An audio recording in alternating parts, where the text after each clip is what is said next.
спасибо вам всем огромное за то, что вы пришли на мое празднование. You probably didn't even know I was celebrating today. Вы, наверное, даже не знали, что я сегодня что-то праздную. But 29 years ago, Но 29 лет назад, a few hours ago, как несколько часов назад, I met Ramesh for the first time. я впервые познакомился с Рамешем. And in that moment, my life changed in ways I could never imagine. И в ту секунду моя жизнь изменилась так, как я никогда не мог бы это предположить.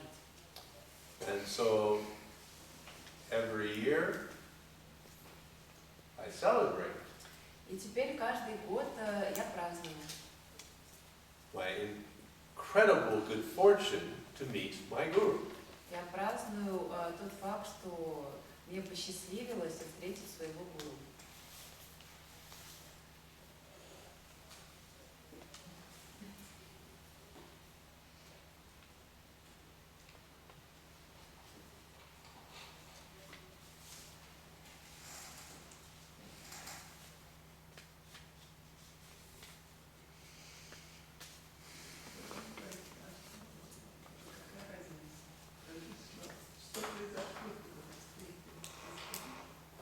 So what actually happened when you met him? Could you tell us? Yes?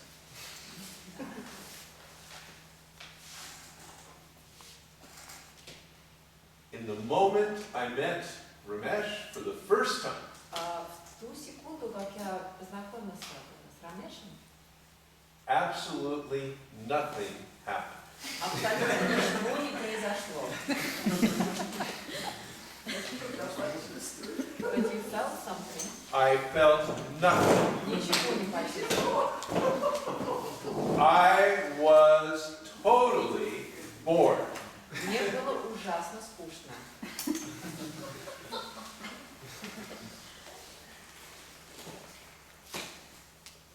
I know if it was a Hollywood movie, Я знаю, что если бы это был голливудский фильм, there would be fireworks там бы как бы целый фейерверк бы происходил, and long lingering looks. и мы бы смотрели друг на друга таким долгим взглядом. But the fact is, this man came in, he stood at a lectern in the front of the room and gave a speech. Но на самом деле вот вошел этот человек, встал такой за лекторской стойкой и просто стал читать лекцию. And he gave a speech about Advaita, which I knew nothing about. Он читал эту лекцию об Адвайте, о которой я ничего не знала. And I didn't understand anything. И я вообще ничего не понял. And he talked, and he talked, and he talked, and I didn't understand a word of it. Он говорил, говорил и говорил, а я не понял ни слова из того, что он сказал. And I would have left, except my friend drove. И я бы ушел, но я была с другом, и он был за рулем. So I couldn't get out of it. Поэтому я физически не мог оттуда уехать. So, though I celebrate that day, И несмотря на то, что я праздную этот день, I did not appreciate in that moment what was to come. в тот день я не мог оценить то, что последует дальше. Now, in my defense, В свою защиту he didn't know what he was doing either. я хочу сказать, что он тоже не знал, что он делал. This was his first public talk anywhere, ever, about Это было Advaita. его первое публичное выступление в жизни на тему Адвайты. And his experience in life was as a bank president, А до этого он был президентом банка. and when he addressed large groups, И когда он выступал перед большой группой людей, he did so with a prepared speech. он выступал с бумажкой до заранее приготовленной речи. And so, in this format, he did the same thing. И поэтому вот в новом формате он просто сделал то же самое. So I left, and I never imagined I would see this man again. И в тот день я ушел и не думал, что когда-нибудь еще увижу этого человека. And I went on a business trip to Korea, Я уехал на деловую поездку в Корею, and I came back 2 weeks later, через неделю вернулся, and it was as if something had bitten me that night and incubated. и у меня было такое ощущение, что кто-то к вечеру меня как будто вот кто-то укусил, и этот укус как будто чесался. And I had an itch. И мне приходилось время чесать. I thought, there is something about that man. Я постоянно думала, вот что-то в этом человеке такое есть. So maybe I would go one more time. И, возможно, я все-таки пришел бы еще разок. And the man who had brought him from India И тот человек, который пригласил его приехать из Индии, had set him up in his home, and he was giving 2 talks per day, 7 days a week. Рамеш жил у этого человека дома, и он 2 раза в неделю там выдавал выступления каждый день. Except Sunday. Кроме воскресенья. He got Sunday afternoon off. В воскресенье днем у него был выходной. And he worked like this for 3 months. В таком режиме он работал 3 месяца. At any rate, so I went up to this home, И поэтому я поехал в этот дом, and it was a small group of people, там maybe была небольшая 10 or группа 12 людей, people, 10-12 людей. and I sat on the floor, Я сел на пол, and Ramesh came in, вошел Рамеш, and he sat down, и он тоже сел. very casual and comfortable, Все было очень непринужденно. and something incredible happened. И произошло нечто невероятное. My heart burst open. Мое сердце как бы распахнулось. He started to talk, Он начал говорить. and I still didn't understand what he was saying. И я до сих пор не понимала, о чем он говорит. But I understood a little bit more because he was talking casually. Но я понимала уже чуть-чуть больше, потому что сейчас он говорил более понятно, более непринужденно обстановке. And telling stories and jokes. Он рассказывал разные истории, шутил. But the really important thing was my heart. Но самое главное было то, что произошло с моим сердцем. And in this opening, a space was created. И когда произошло это открытие, образовалось некое пространство. And the understanding that was in the room came in. И то понимание, которое находилось в этой комнате, вошло в это пространство. It came in not, I didn't understand it, Я не понимал его, but I knew there was truth here. но я знал, что здесь находится истина. And I was changed. И я изменился. I was transformed by it. Меня это все трансформировало. And I became obsessed. И я стал одержим. As is my nature.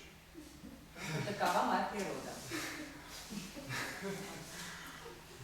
У меня вопрос. Yes. Теперь уже касается меня.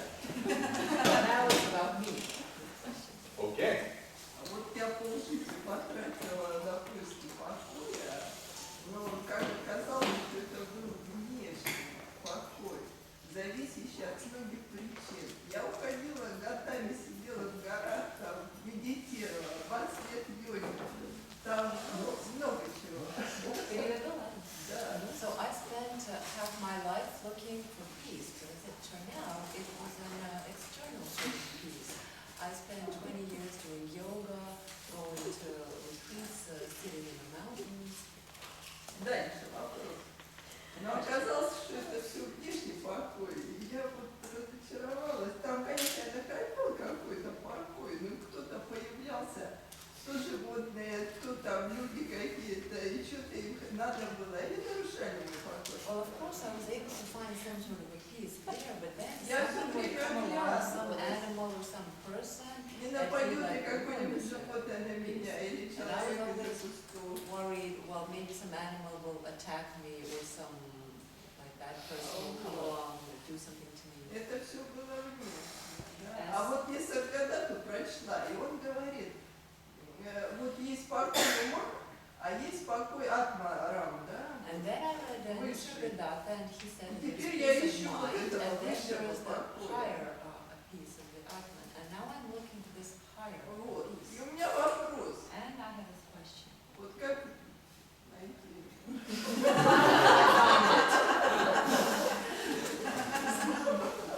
Последняя надежда до вас. It is here.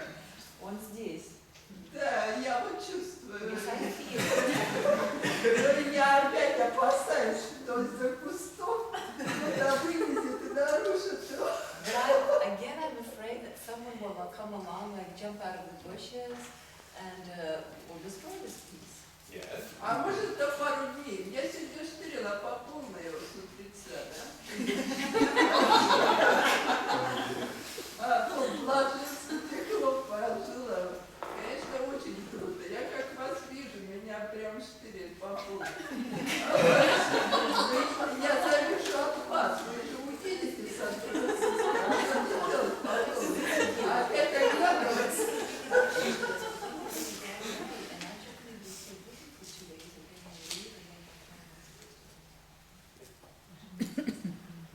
So the peace that is here is not a peace that is conditional on my being. Покой, который находится здесь, он не зависит от моего присутствия здесь. That peace is here. Этот покой здесь. In my being here, you may glimpse this peace. Когда я приезжаю сюда, в моем присутствии, вы, возможно, видите этот покой. But the peace is here. Но покой здесь, Always. всегда. And so, in the beginning, this resonance with the Guru is what reveals the peace. В самом начале этот резонанс с гуру, это как раз то, что позволяет увидеть этот покой. And then, sometimes, the miracle happens, А потом иногда случается чудо, in which the seeing deepens, и это видение начинает углубляться. and the object that is the Guru is no longer necessary for the peace to be seen. И этот объект, которым является гуру, больше уже не является необходимым для того, чтобы это видеть. And this is the peace that Nisargadatta points to, the peace of the Atma. И это тот покой, на который указывает Нисаргадатта, это покой Атмы. But it's here, Но он здесь, always. всегда. But it is not conditional. Но он существует вне любых условий. Your experience of it is conditional. Ваше переживание этого покоя, оно обусловлено. But the peace is not conditional. Но сам покой не условен. And I have no formula for you to follow. У меня нет никакой формулы, которую я мог бы посоветовать вам следовать. You already had 30 years of formulas. У вас уже и так было 30 лет разных формул. You don't need one more formula. Вам не нужна еще одна. And yet, there is this desire. И вместе с тем у вас есть это желание. Tell me what I should do. Говорите, скажите мне, что мне делать. Tell me how I can get this. Скажите мне, как я могу это получить. So in this teaching, we look into this desire В этом учении мы рассматриваем это желание, to see what is at the root of it. чтобы посмотреть, что находится в его корне. And sometimes you fall through into the beast. И иногда удается провалиться вглубь к этому покою. We will see what happens. И мы посмотрим, что произойдет. So, when Ramesh came to Los Angeles Когда Рамеш приехал в Лос-Анджелес 29 years ago, 29 лет назад, as I told you, I fell in love with him. как я уже вам рассказала, я в него влюбился. And this was a very passionate kind of love. И это была такая очень страстная любовь. This was a very romantic kind of love, И очень романтичная любовь. which was, of course, romantic love is wonderful. И, конечно, романтичная любовь прекрасна. Now, I am heterosexual, Я гетеросексуален, so there is no sexual component to this. поэтому в этом не было никакого сексуального компонента. But in every other way, it was like a love affair. Но по всем другим параметрам это было похоже на любовный роман. And I was so jealous. И я так ревновал. I can't tell you how jealous. Не могу передать, как я ревновал. There was a man Был один человек, named Yarek. его звали Ярик.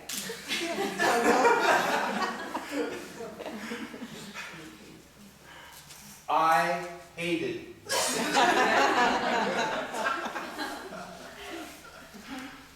Because Yarek was everything that I was not. Потому что Ярик был всем, чем я не был. I knew nothing about Advaita. Я ничего не знала об Адвайте. Yarek had a degree from the University of Madras in Advaitic studies. У Ярика был диплом из Мадрасского университета на тему ведических знаний. He knew everything. Он все знал. And Ramesh would ask him, И Рамеш спрашивал у него. he said, Yarek, which sutra was this stotra from? Ярик, ну вот откуда это сутра, не помнишь? Well, this was from the 5th sutra of the, this and the 17th sutra, line 18. Там 18-я строчка, 19-я сутра. And Ramesh would go, oh, thank you very much. Спасибо большое, Ярик.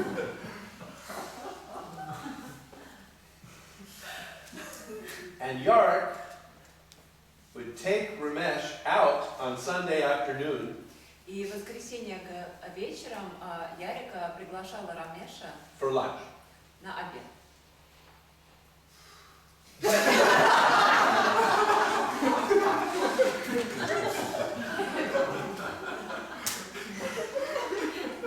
Yarek had my guru in his car. Сидел у Ярика в машине. Horrible. Это было ужасно.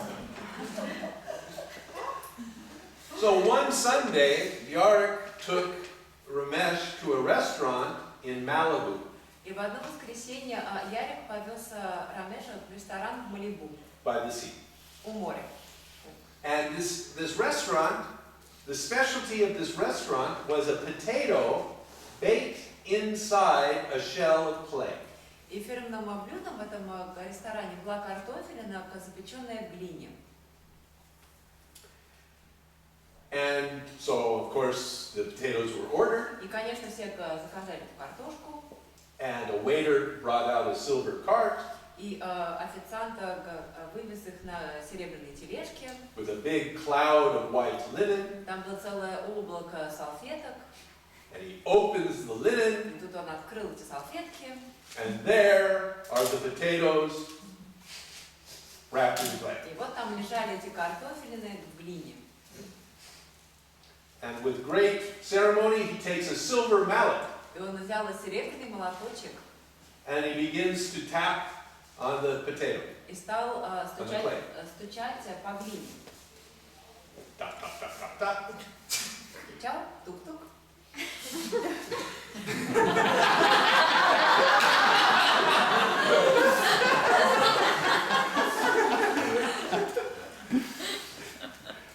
And after a certain number of taps, a crack forms in the clay. И через какое-то количество ударов в глине формировалась трещина.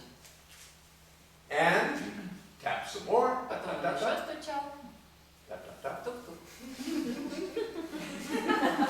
And finally, the clay breaks. И наконец эта глина отваливалась. And the potatoes are served. И вот нам подали эту картошку.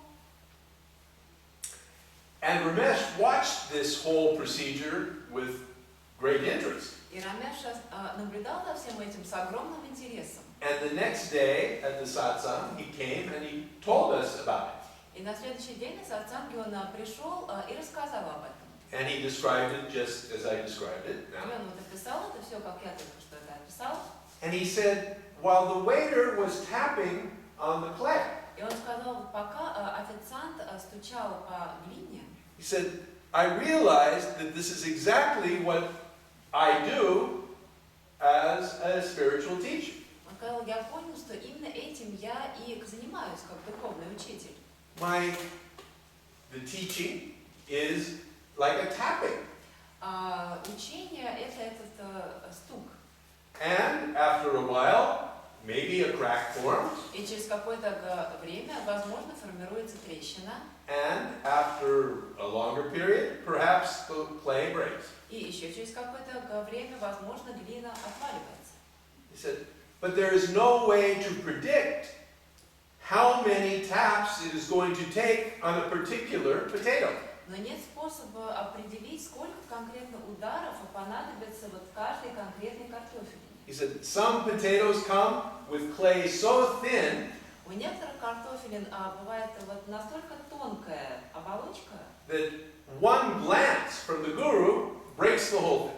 что одного взгляда от гуру достаточно для того, чтобы эта оболочка отвалилась. Others come with clay so thick А у некоторых это такая толстая оболочка, that 100 years of tapping will not touch it. что можно 100 лет по ней стучать, и с ней ничего не произойдет. But it is impossible to tell Но невозможно сказать, how thick is the clay. насколько толстый этот слой глины. And it is impossible to know how many taps came before. И также невозможно определить, сколько по этой глине уже стучали раньше, до этого. So you say, oh, I've been 30 years seeking. Вы сказали, что я 30 лет ищу. And the clay it has not broken. И эта глина еще не отвалилась. So you don't know whether there are 1,000 taps required for this clay to break. Возможно, для того, чтобы эта глина отвалилась, нужно 1000 ударов. And over the 30 years to this moment, 998 have happened.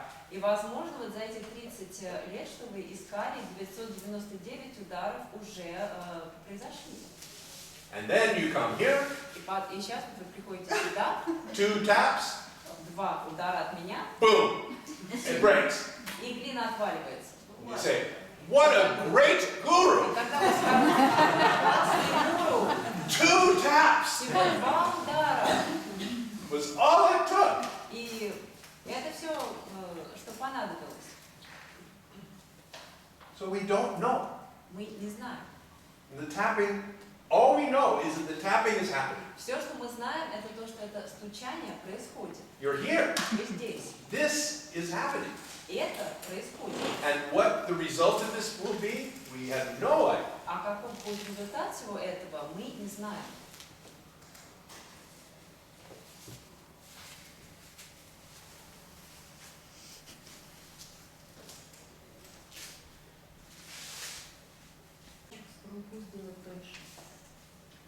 How can we help make this layer of clay thinner?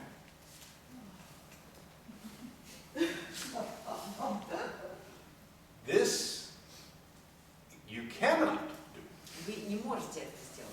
The whole point is you were created like this. Смысл в том, что вас таким создали. So it is not your responsibility И это не ваша ответственность. to make yourself thinner or thicker as clay. Делать себя там, толще или тоньше, вот эту оболочку. This is how you have been made. Таким вас создали. And the acceptance we are pointing to И то принятие, на которое мы указываем, is the recognition that this is how you are это осознание того, что вот такой я есть in this moment. в этот данный момент. But you do not know what will happen in the next moment. Но вы не знаете, что произойдет в следующий момент. That is the very essence of what we are pointing at in this teaching. И в этом как раз вся суть того, на что мы указываем в этом учении.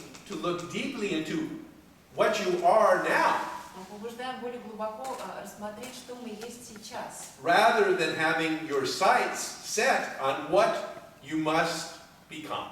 вместо того, чтобы думать о том, чем нам нужно стать. У меня тоже вопрос. О равенстве и единстве. About equality and unity. Да, меня очень давно волнует этот вопрос. Он связан с тем, что есть ищущие, а есть неищущие. Ну, Люди. люди, да, люди.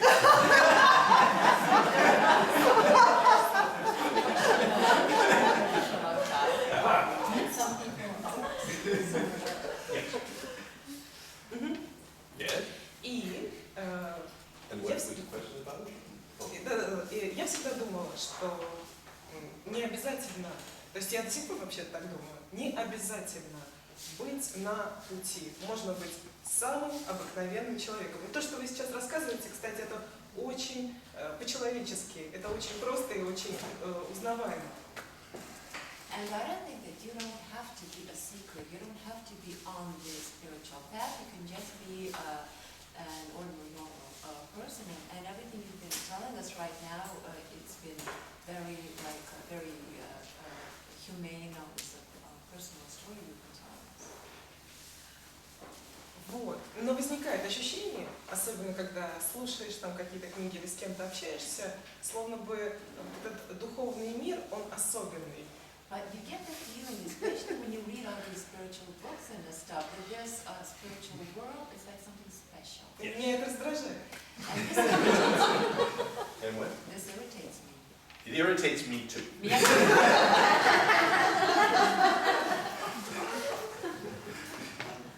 I walk through the bookstore to get in here, Чтобы сюда попасть, нужно пройти через книжный на первом этаже. and it's like walking through one of the layers of hell. По аду. And my books are in there. И я здесь.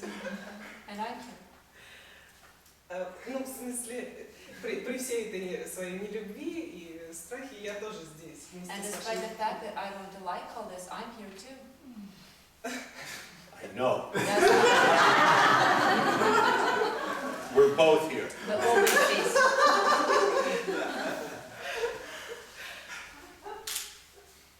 Isn't that amazing? Удивительно. Это потрясающе. Yes. So, we are here, and it is possible to be here and interested in the subject, И Итак, мы здесь, и возможно быть здесь и испытывать интерес к этой теме, without eating all of the poison. и при этом не принимать весь этот яд. It's possible. Это возможно. Вы имеете в виду не засовывать в себя все возможные концепции духовные? When you Это say яд. this, you mean it is possible without filling yourself up with all these spiritual concepts? Yes. Да. So, what I'm suggesting is rather than eating these spiritual concepts, Я говорю, что вместо того, чтобы поедать, поглощать все эти духовные концепции, you look at them. рассматривайте. You look at where they're pointing, Посмотрите туда, куда они указывают. understanding that these spiritual concepts are only pointers. Понимая, что все эти концепции являются всего лишь указателями. If you can. Если сможете. Oh, thank you. You're very welcome. So all of the information from your senses Вся информация от наших органов чувств, are happening to you. все вот, что поступает, это все происходит с вами. And that's your primary involvement. Это и есть первичная вовлеченность. It is simply to recognize that you are an entity Это просто когда вы осознаете, что вы являетесь сущностью with a name and form с определенным именем и формой, through which things happen. через которую вещи происходят. Actions, emotions, Действия, эмоции, thoughts, мысли. all of these are your thoughts, feelings, and actions. Все это ваши действия, мысли и эмоции. So that's the primary involvement. Так выглядит первичная вовлеченность. And it is the vehicle for pleasure and pain in life. И это то, из-за чего как происходит удовольствие или боль. In fact, it is the vehicle for human life as we know it. И именно благодаря этому и может происходить человеческая жизнь так, как мы ее знаем. The secondary involvement Вторичная вовлеченность is the sense that these things that are happening for me это вот это ощущение, что все эти вещи, которые происходят со мной, I am responsible for, что я за них отвечаю, я ответственный за них, that I control this, я их контролирую. that I ultimately make it happen or not. И в конечном счете, что это от меня зависит, происходят они или нет. So that is the secondary involvement. И это вторичная вовлеченность. So the metaphor that I use that you allude to Метафора, которую я использую и которую вы упомянули, is the metaphor of the ocean and the wave, это метафора океана и волны, which some people may have not heard me talk about. и, возможно, вот кто-то из присутствующих еще не слышал, как я об этом говорю. And very briefly, it is the metaphor which suggests that everything is ocean, В этой метафоре мы говорим, что все, что есть, это океан. that all there is ocean, Все, что есть. and that we and everything else are movements of the ocean. А мы и все остальное, что существует, это движение океана. We are waves. Мы волны. And human waves И человеческие волны are given this quality of sentience. What do you mean? Sentience. That What sense? sentience is the ability to self-reference. И человеческие волны наделены качеством как бы самоосознания. And this is the primary identification. И в этом стоит наша вот первичная самоидентификация. But it happens as a wave. Но все это происходит в виде волны. So this wave knows its shape, Эта волна знает, что у нее есть форма. Какая у нее This форма? wave knows its name. Эта волна знает свое имя. It identifies what it does Она понимает, что она делает. and compares it to what other waves do. Она сравнивает свои действия с действиями других волн. So all of this is part of this functioning of the ocean. И все это является частью функционирования океана. Now, where it gets very complicated А дальше все это начинает усложняться. is that human waves Потому что человеческие волны at the age of 2 years old в возрасте 2 лет develop a sense. у них появляется чувство. And this is the sense you were talking about. И это то чувство, о котором вы говорили. And that sense is that I am not a wave. Это чувство, это ощущение того, что я не волна, I am a droplet. я капля. I am separate from all of these other things which are also droplets. Я отдельная от всех этих остальных вещей, которые тоже являются каплями. And this is the movement from primary involvement to secondary involvement. И это и есть переход от первичной вовлеченности к вторичной вовлеченности. Because along with this feeling of separation and independence Потому что вместе с этим ощущением отдельности и независимости comes the sense of personal power. Появляется и чувство личной силы. The sense that I make things happen. Появляется чувство того, что я заставляю все происходить. And as a result, I am responsible. И что в результате, что я за все в ответе. I am responsible for what happened Я ответственный за то, что происходит. because I made it happen in the first place. Потому что я изначально и заставил все происходить именно так. And this is the root of the suffering we're talking about. И это и есть корень страданий, о котором мы говорим. For one very basic and fundamental reason. По одной очень базовой и фундаментальной причине. It's not true. Это неправда. There are no droplets. Нет никаких капель. All there is ocean. Потому что все, что есть, это океан. What you call a droplet is simply a wave, То, что вы называете каплей, это просто волна, an aspect of the ocean. аспект океана. So when we're pointing to this truth, И когда мы указываем на эту истину, the truth of what is here, истину того, что здесь, when we're talking about peace, когда мы говорим о покое, we are simply talking about recognizing the truth. мы просто говорим о том, чтобы признать истину, The truth of what you are. истину того, что вы есть. And so we ask the basic question. И поэтому мы задаем базовый вопрос. Are you a separate, independent droplet? Являетесь ли вы отдельной независимой каплей, Or are you a wave? или вы волна? And you must find the answer to this to yourself. И вы сами должны обнаружить ответ на этот вопрос.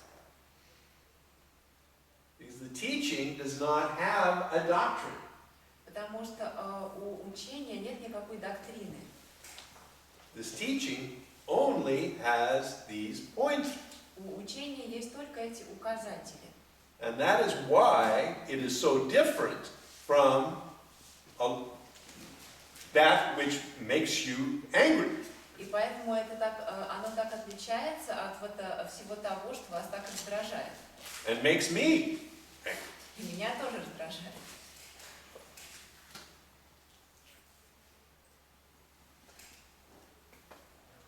Еще один вопрос про любовь. Тоже, да? A question about love. I approve. Я одобряю. Если я люблю одного человека, а другого либо не люблю, либо испытываю к нему страх, это значит, что на самом деле я и того человека не люблю, ведь есть расхожее мнение, что ты должен любить, ты не должен, в общем, ты любишь всех, ты всех принимаешь, ты, в общем, не делишь на своих и чужих. So if like I love this person and this person either don't love or I'm afraid of him, does this actually mean that I don't love the first person as well? Because there's this idea that you're supposed to love everyone or at least like accept everyone. I think there's a book about that. Мне кажется, есть книга об этом. Это не так важно, видимо. So it's not that important. That I don't know. It may be very important Я to не you. знаю, возможно, это очень важно. So the question itself really is more about the nature of this love you're talking about. Насколько я вижу, сам вопрос как раз о природе той любви, о которой вы говорите. Because love is a word we use to describe many different things. Потому что любовь — это такое слово, которое мы используем для описания очень много чего. I mean, there is the romantic love, Есть романтичная любовь, and which we all, those of us who have experienced it, like it. и всем, кто вот ее испытывал, она всем нравится. Feels great Это классное чувство. until it feels horrible. Начинает уже все становиться хуже. Да, вот со вторым мужем я пришла к выводу,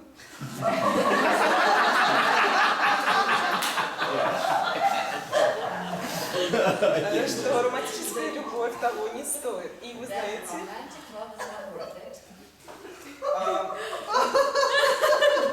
у меня есть ощущение, у меня просто есть ощущение, что мы действительно друг друга принимаем такими, какие есть.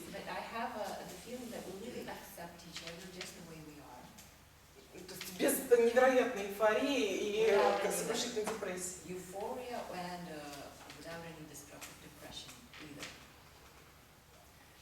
Okay?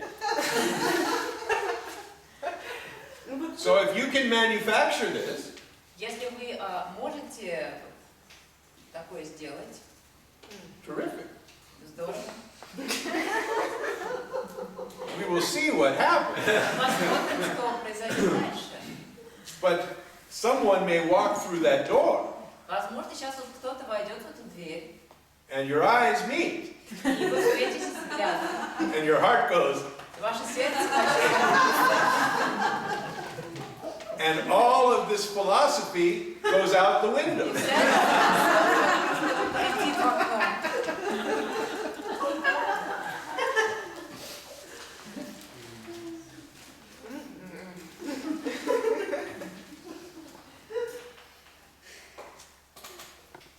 So we'll see what happens. Поэтому посмотрим, что произойдет.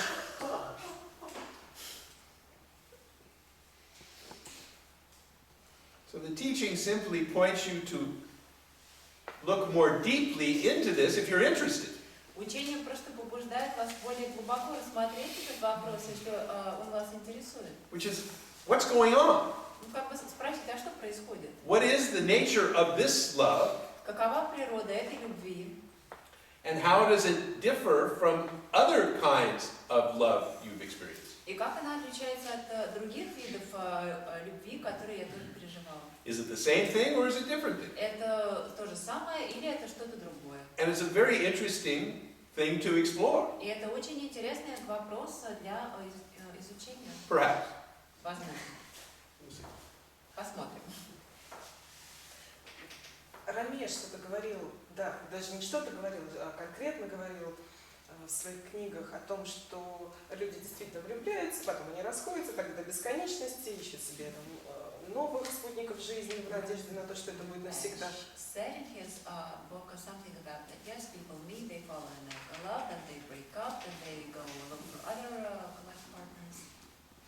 И он, это не точно цитата, он говорил о том, что есть настоящая вечная любовь, которая безличностна. But he said that this is real eternal love, which is impersonal. Она без желания выгоды, без ожидания другого даже человека. In this love, there are no expectations you have from the other person. You don't want to get something from him. Yes. Вот. Если я могу это связать с первой частью сказанного, And I can connect this to what I said earlier. что выходит, что если ты кого-то любишь, а кого-то не любишь, That if you love someone and don't love someone else, то, и другое не настоящее, проходящее. so it turns out that both these feelings you have for both these people is not real, it's something transitory. Maybe. Возможно. It's worth looking at. Это стоит того, чтобы это рассмотреть. Can you say Вопрос, у нас сейчас будет маленький перерыв, for 20 minutes? 20 минут, и начнем ваши вопросы. Тема место. У меня вопрос по поводу конечного увлеченности. Возникает ситуация, реагирую болью и гневом. То есть в этот момент как бы нет проблем. Some situation arises.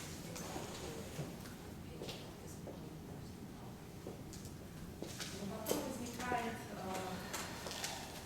мысли, сколько ты можешь реагировать на это таким образом. The memories starts to rise, which say, how long can you keep up reacting to this emotion? Ты же знаешь, что другой также является волной.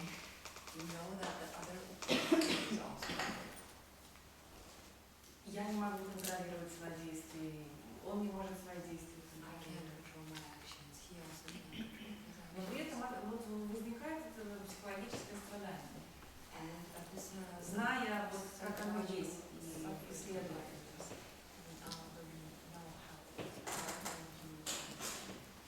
Все время какая-то вот возникает претензия, получается, к себе.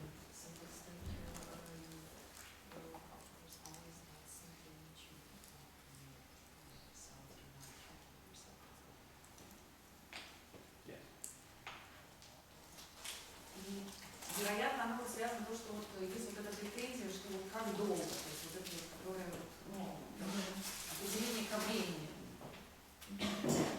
Maybe it's because of this, how long you actually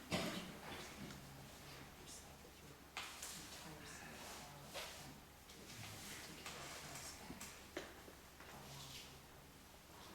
Еще и я заметила такой момент, что, допустим, какие-то уже вот идеи, и на какие-то идеи уже нет реакций, которые были раньше реакции. То есть сейчас уже вот как-то совершенно нейтрально, то есть это уже не затрагивает. And also, in the first action, some guys, which no longer produce a strong reaction, they notice that no longer. Но в то же время, допустим, по поводу близких людей, иногда это даже наоборот более сильные реакции, то есть как-то еще больше вот этого личности, это еще более невротично. But at the same time, the people who are very close, this reaction got more strong, it's more personal, it's more stronger reaction to the reaction than it used to be. Вот, и, наверное, вот этот вопрос, вот, где вот эта вот вторичная вовлеченность, почему вот, я что-то не улавливаю, вот, почему вот, то есть вот вначале идет реакция боли, все нормально, но потом вот эти мысли, почему-то с ними происходит отождествление и возникает страдание.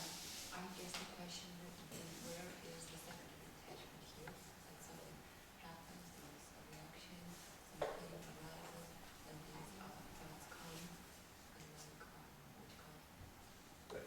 So it is the thought, when those thoughts come, what you call those thoughts, Когда эти мысли приходят, вот то, что вы называете этими мыслями, that is the point of the secondary involvement. вот это момент возникновения вторичной вовлеченности.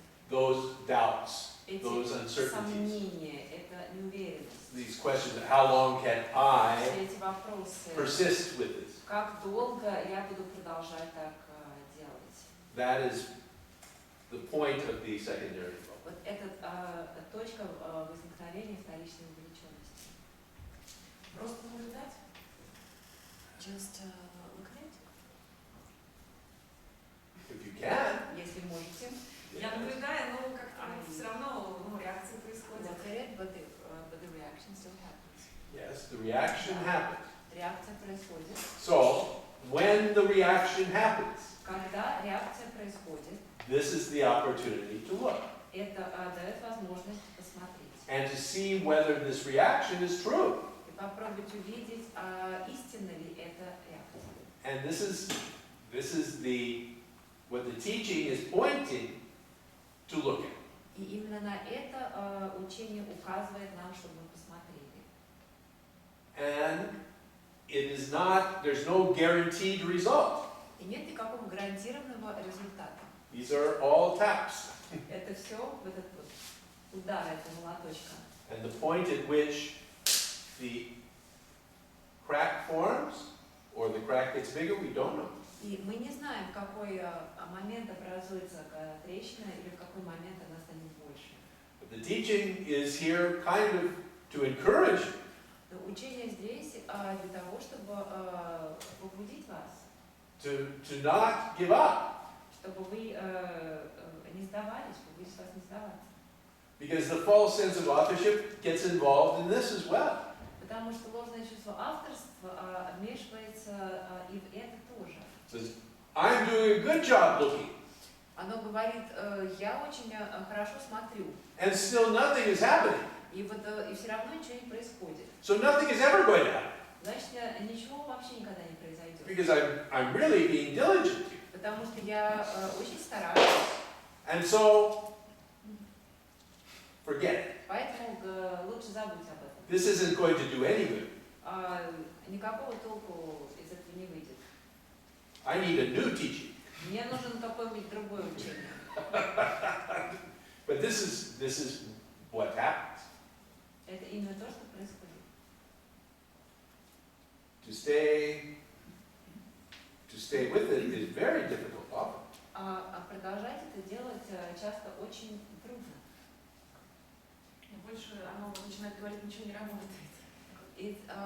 Rather it starts saying that nothing works. Yeah, right.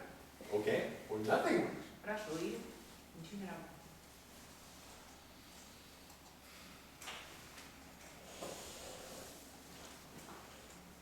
Which is true. Это так и есть. Nothing works automatically. Ничего не работает автоматически. And yet, it is working. Тем не менее, оно работает. Life is happening. Жизнь происходит. You continue to live. Вы продолжаете жить. You continue to do things. Вы продолжаете это делать. Still going on. Это все еще продолжается. So that is what is working. Это работает. Life is working. Жизнь работает. Второй вопрос. До того момента, когда еще Уэйн воспринимался как Кант, был ли у него такой момент, когда он тоже пришел к тому же заключению, что ничего не работает, и это также отразилось, что он тоже перестал ходить к Рамешу, или как это было?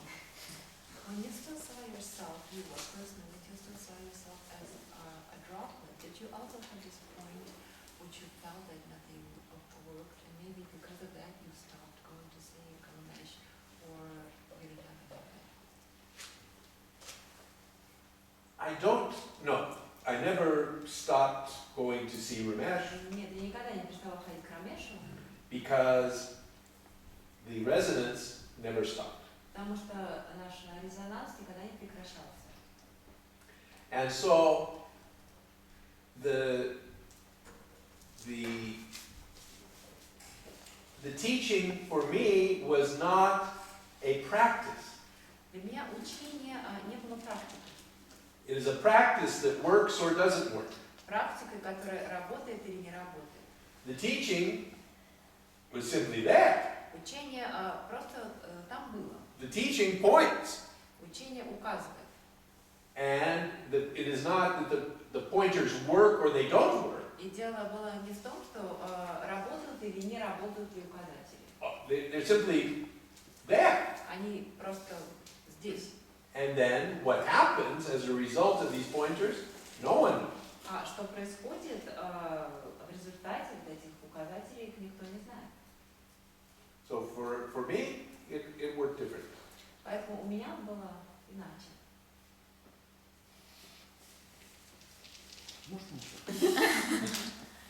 События происходят. Events happen. И периодически выползает, оно случается, это чувство ложное чувство авторства. And periodically the feeling of the glory, of this also as a authorship. В одном случае оно показывает себя как гордость за содеянное, Sometimes it manifests as pride for having done something. в каком-то случае как страдание за происшедшее. Sometimes it manifests as a suffering for what has happened. Но смотрение на то, что происходит, But the looking at what happened происходит ровно так же, как и ложное чувство авторства. Оно случается. happens the same way as the false sense of authorship happens. It happens. Бывает случается, то есть успеваешь заметить, как оно работает. Sometimes you're able to see how it happens and how it works. Бывает уже только постфактум. Sometimes you only realize it after it happens. It goes back. И я совершенно четко понимаю, что даже смотрение не контролируется. And I very clearly understand that even the looking itself is uncontrollable. Оно ровно случается. It also happens. И оттолкнувшись от смотрения, я задаюсь вопросом, собственно, смотрит кто?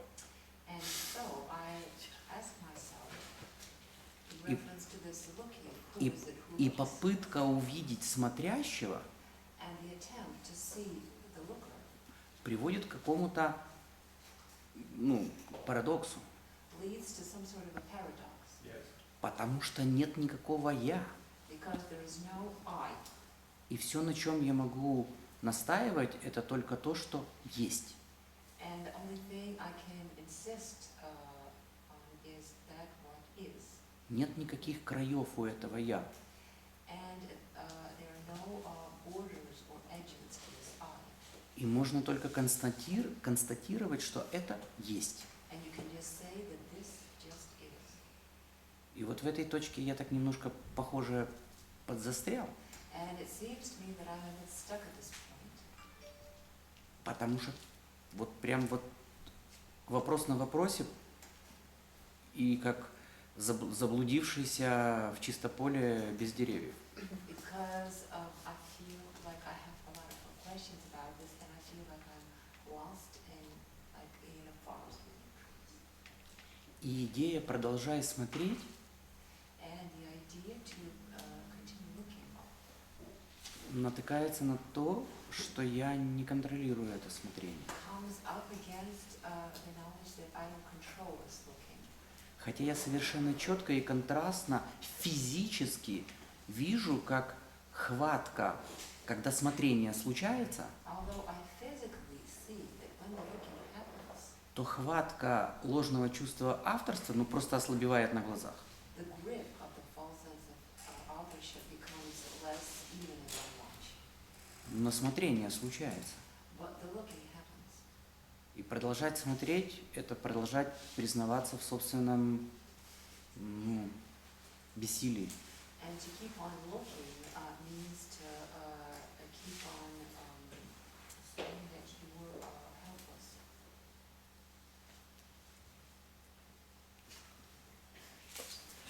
It means to insist on your own powerlessness. Ah, То есть бессилие образуется и на фоне ложного чувства авторства, So powerlessness arises against the background of the false sense of authorship. и на фоне смотрения, And on the background of this looking as well. Но оно случается, и страдания значительно ослабевают. But it happens, and when it does, the suffering really diminishes a lot. Но этот процесс никак не контролируется, ну, по крайней мере, я не могу. Process is not controllable, or at least I can't control. Я могу зарегистрировать только то, что этот процесс происходит. And I can just register the fact that this process is happening. Yes. И я не очень понимаю, у меня как бы и вопрос есть, And I don't really understand. и вопроса нет при полном отсутствии понимания. И чё? I don't have a question at the same time. And И вот я в чисто поле. understand this, and so I'm like in this. Okay. Троеточие. Окей, троеточие.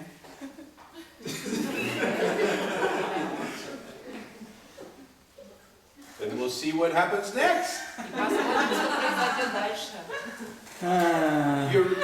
I thought this was a very good report about what is happening with you. Мне показалось, что это был очень хороший как бы отчет о том, что с вами происходит. And I believe it. И я вам верю. And I see that this is where the teaching has taken. И я вижу, что это то, куда вас привело учение. And this is what is happening. И это то, что происходит. You said it yourself. И вы сами это сказали. This is what is happening. Это то, что происходит. Ну, это какое-то бессилие, которое обволакивает, не став тотальным. Оно обволакивает, пожирая как бы, но не становится тотальным. But this is a powerlessness which it sort of like envelops you, but at the same time it doesn't become total. It envelops you without becoming like total power. Yes. Powerlessness. Yes, that is what is happening now. Да, это то, что происходит сейчас. I believe you. Я вам верю.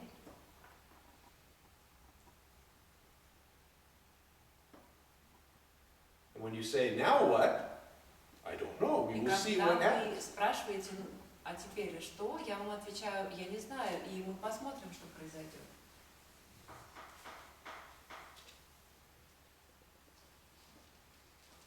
But from where I sit, this is unfolding perfectly. Вот с моей точки зрения, мне кажется, что все разворачивается идеальным образом.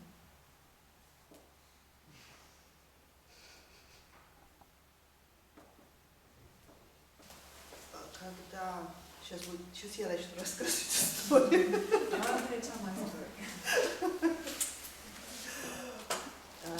Когда мой ум поворачивается, на него внимание обращается внутрь, то есть возвращается к поиску,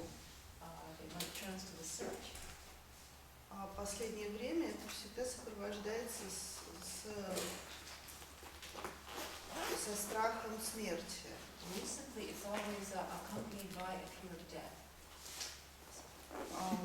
Абсолютно физический страх. It's an absolutely physical fear. У меня такое ощущение, что я просто сейчас умру. And I literally get the feeling that I'm going to die right now. Вот. И я как бы убегаю от этого. And I run away from this. И через 5 минут я хочу вернуть это обратно. То есть And in 5 minutes, I want to get this back.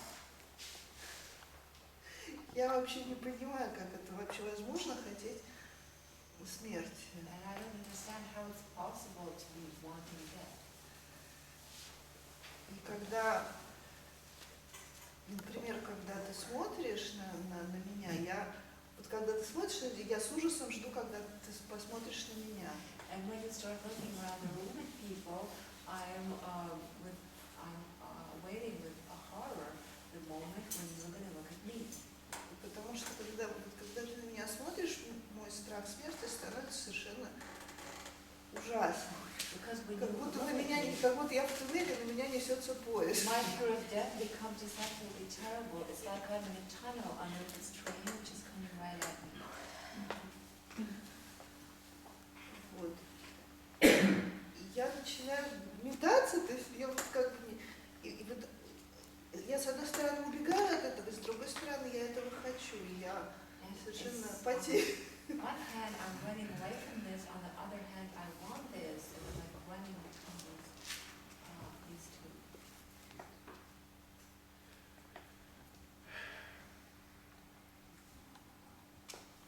So,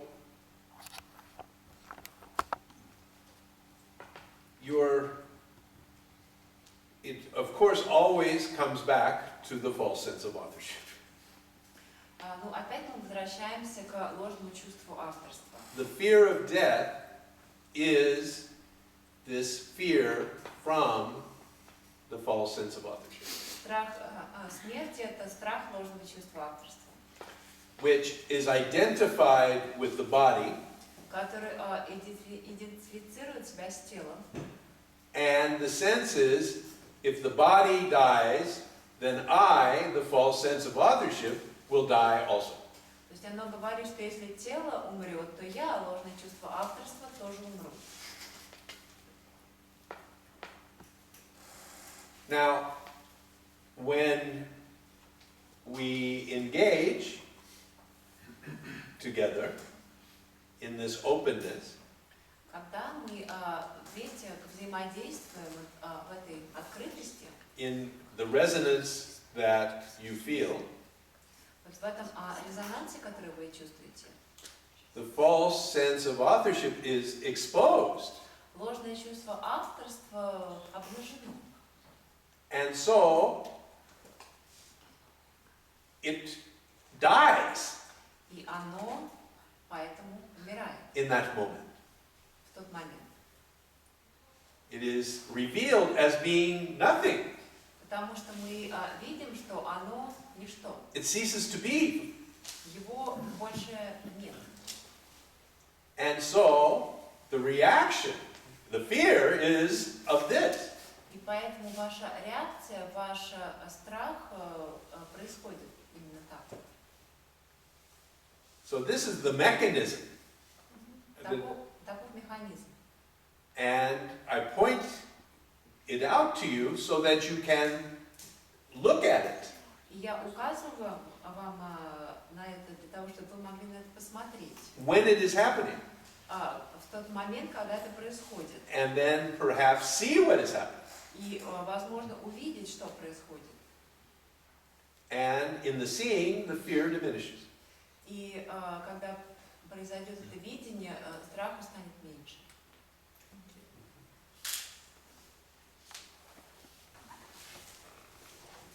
Постоянно представляю себя то волной, то каплей. I imagine myself as being a drop, a wave, Особенно, когда необходимо принимать какие-то решения. especially when it's necessary to make some decisions, Понимая, что все делает океан, with the understanding that it's the ocean which does что everything, все выборы уже сделаны, как говорил Рамеш. that all the choices have already been made, as Ramesh said, Тем не менее, вот сейчас, в данный момент, например, but still, in this moment, for instance, необходимо сделать какое-то простое решение, для покупать билет на самолет или нет, на эту дату или на другую. to make some simple decision, like to buy a plane ticket or not, to buy it for this date or for this date. Да. И тогда возникает ощущение все-таки, что я есть та самая капля, которая независимо принимает решение. And at this point, I get the feeling that I am this independent drop, which independently makes a decision. Как это происходит в вашем случае? How does it happen in your case? Да, просто такой практический совет. Как, принимая решение, не забывать о том, что все делает океан, Some решение practical будет принято то, advice. которое нужно, How not to forget that it's the ocean which does и расслабиться. make all of the decisions, that the decisions will be made, and to relax. I have no formula У меня нет никакой формулы on how to do this. на тему, как это сделать. It is not a practice. Это не практика. It is a seeing that happens, Это видение, которое происходит. or not.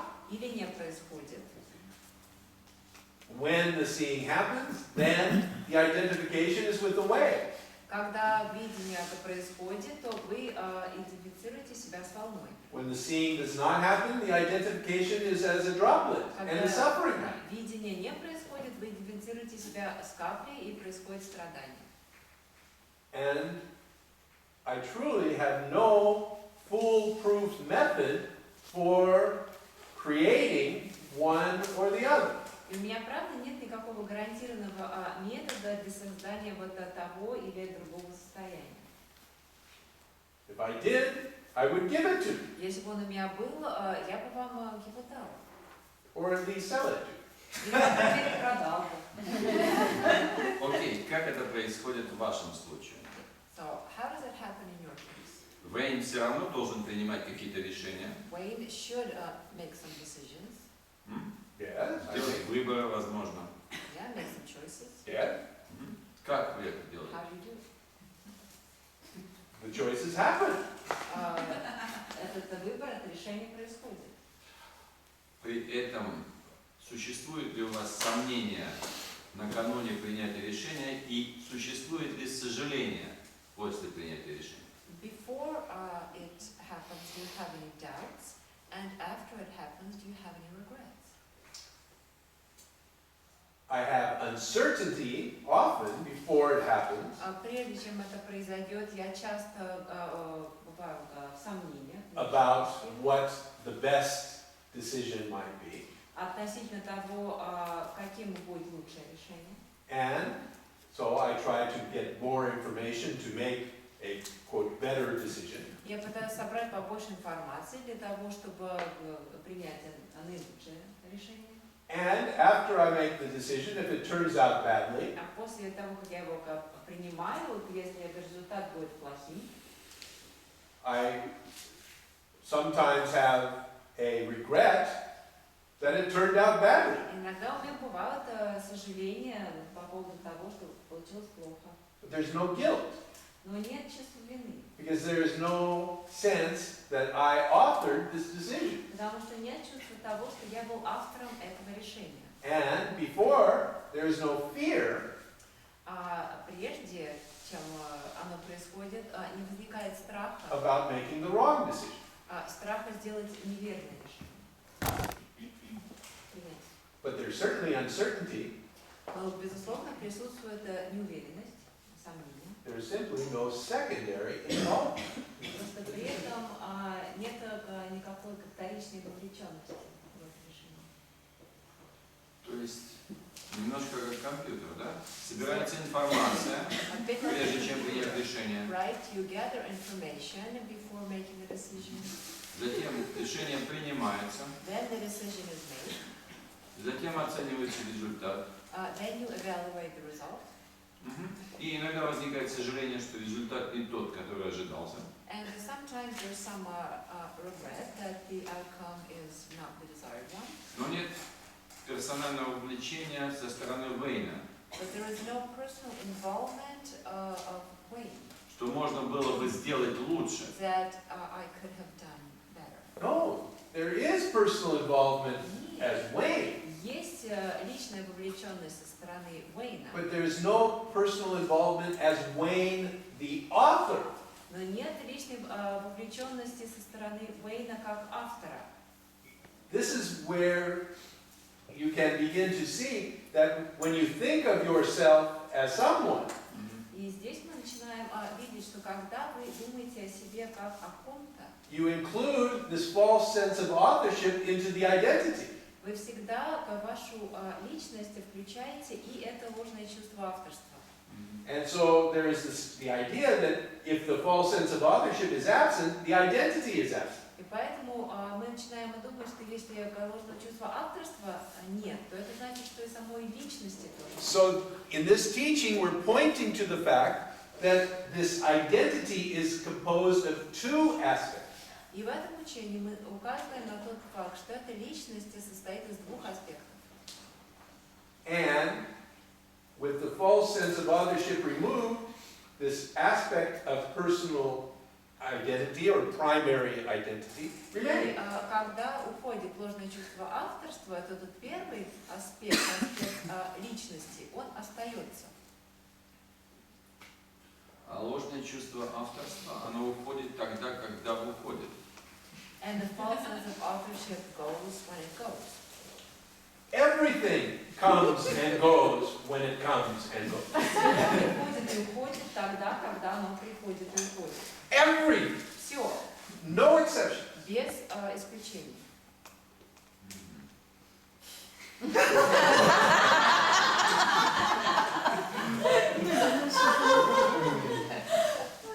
Может быть, это такая трудная тема, опять связанная почему-то с языком. Вот в русском языке есть такое слово «совесть». Насколько мне известно, в английском языке оно переводится как conscious. И conscious как бы определяет сознание и как бы что. Вот как я в случае понимаю слово «совесть», это некий как бы возможность связи и как бы со всем сущим. Не с куском его, а со всем сущим. И вот как бы это имеет эмоциональную тоже окраску. И как-то связано, наверное, еще и с слушанием, вниманием и, как ни странно, с ответственностью. Может быть, в этом вопросе много вопросов, но такой. So the word conscience, like in having a conscience in English, it sounds like the word consciousness. So it's probably a question of language and words. But, то есть есть ли между ними связь, да, совесть и сознанием, как я понимаю, и связано ли это с видением и слушанием? Я пытаюсь как бы передать в русском языке значение слова «совесть» как связь со всем сущим без исключения, со всем океаном. And in Russian, the connotation, the meaning of the word to have a conscience, it means something like to be connected with everything that is with the ocean. И какой-то Conscience or consciousness? Conscious. Совесть. совесть, как бы, да, то есть как бы To have a как то, к чему ты прислушиваешься внутри себя. Okay. It's So something which you're listening to inside yourself. okay. The point who is connected, But- which is connected with. But you're usually in English, the conscience has a positive connotation. Like to have a conscience. To have a conscience means that the inner voice is telling you the good things.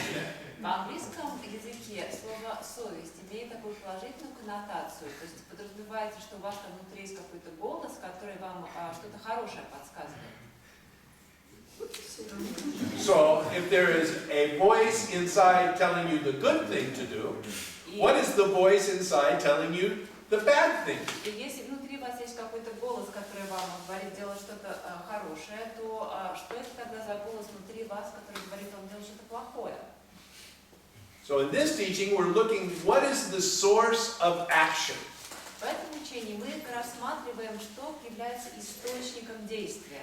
Good actions, bad actions. И хороших действий, и плохих действий. Can we find the same source for all the actions?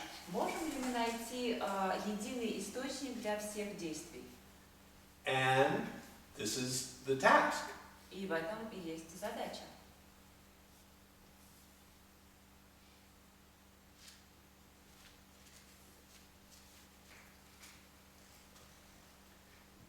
Когда-то говорил, что за острой физической болью скрывается блаженство. Вот если у человека случилась какая-то беда серьезная, там, болезнь и так далее, и у него боль как бы острая физическая, может ли он практиковать в этом ситуации, как бы и достичь таких вот? Чего достичь? Блаженства.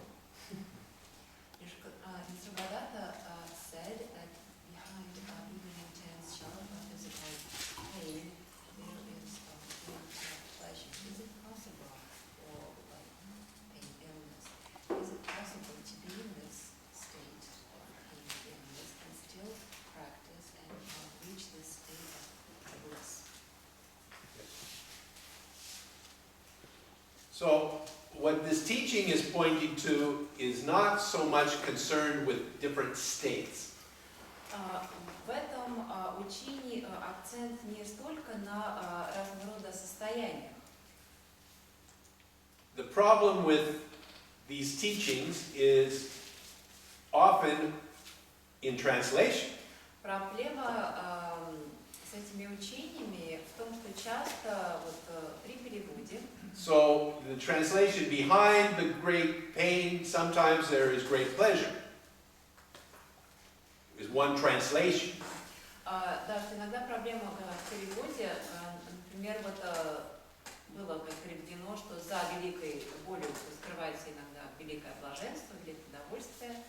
But I know in my bones that what he was pointing to Но я нутром чую, что то, на что он указывал, was that even with the presence of great physical pain, there can be the peace of total acceptance. То, на что он указывал, звучит так, что даже при очень сильной боли может быть этот покой полного принятия. Which is not conditional. Это не является, это не зависит от каких-то условий. The total acceptance includes the pleasure and the pain. Полное принятие включает в себя и удовольствие, и боль. So it is not affected by what happens on the surface. И его не затрагивает то, что происходит на поверхности. And this was his fundamental teaching. И в этом и состояло его фундаментальное учение. That the sleeping and the waking, Что состояние сна, бодрствования, the pleasure and the pain, боль, удовольствие, all exist on top of this what is. все они существуют сверху, накладываются на то, что есть. These are the waves of the ocean. Что все это волны океана. Можно тогда спросить, тогда получается, в каком состоянии человек не был, он все равно может практиковать данное учение. So, whatever state the person is in, he can practice this teaching. If he is given the power to do so. Если ему дадут силу, способность это делать. If he is given the power to practice it, it doesn't matter what the physical condition is. Если ему ее дадут, то не имеет значения, в каком он находится в физическом состоянии.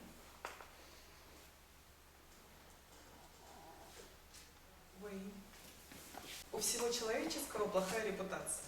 То есть духовные учителя постоянно говорят о том, что избавься от своей человеческой природы, и все будет замечательно. Everything human has a bad reputation. Spiritual teachers say get rid of everything like a human in your life. Да, а я, глядя на вас сейчас... I don't like that either. Мне это тоже нравится. Так похоже. We're very much alike. Yeah. И глядя на вас, я сейчас просто ощутила, увидела, что что вы, и прочие ребята, Рамеш,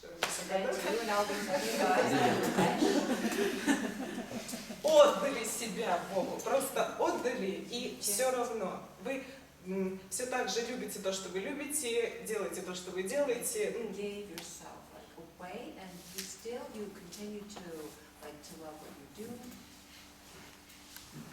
On a good day, yes. Когда хороший день, да, то да. Yes. So, the human organism is an aspect of the whole. Человеческий организм – это аспект целого. Да. So, the human is a wave. Человек – это волна. The wave is ocean. Волна – это океан. This is the basic understanding of the teaching. Это фундаментальное понятие этого учения. 98% of the teachings downstairs in the bookstore 98% учения, о которых написано в книгах, внизу в книжном, are addressing the droplet. Адресованы капле. It is all about the droplet. Там все о капле. And how is the droplet going to get back to the ocean? И о том, как капли вернутся обратно в океан. How is the droplet going to recognize that it is what it is truly made of? Как капли понять, из чего она на самом деле сделана. It is all about the droplet. Там все о капле. And that the droplet is not true. Но капля не истина. That the droplet is a mistake. Что капля это ошибка. The problem is, they said it is the droplet's mistake that it is a mistake. Но проблема в том, что они говорят, что это ошибка капли. The droplet is responsible. В том, что она ошибка, что капля за это отвечает, за то, что она ошибка. And it's idiotic. Идиотизм. But it is unbelievably common. Но это невероятно распространено. And so,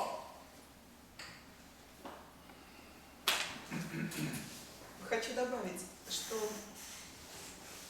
единственное огромное отличие, ну потому что это мой больной вопрос, в том, что вы не боитесь будущего. Вы можете что-то прогнозировать, да? Потому что вы уже там, вы уже отдали себя. So the main difference for you is that you're not afraid of the future because it's like you've already given yourself away. I haven't given myself away, Я не отдал себя. but that aspect of myself is gone. Просто этот аспект меня исчез. And it is that aspect which produces the fear of the future. И это был именно тот аспект, который и производит страх будущего. So it simply doesn't arise. И сейчас он просто не возникает. Now there are practical concerns. Like,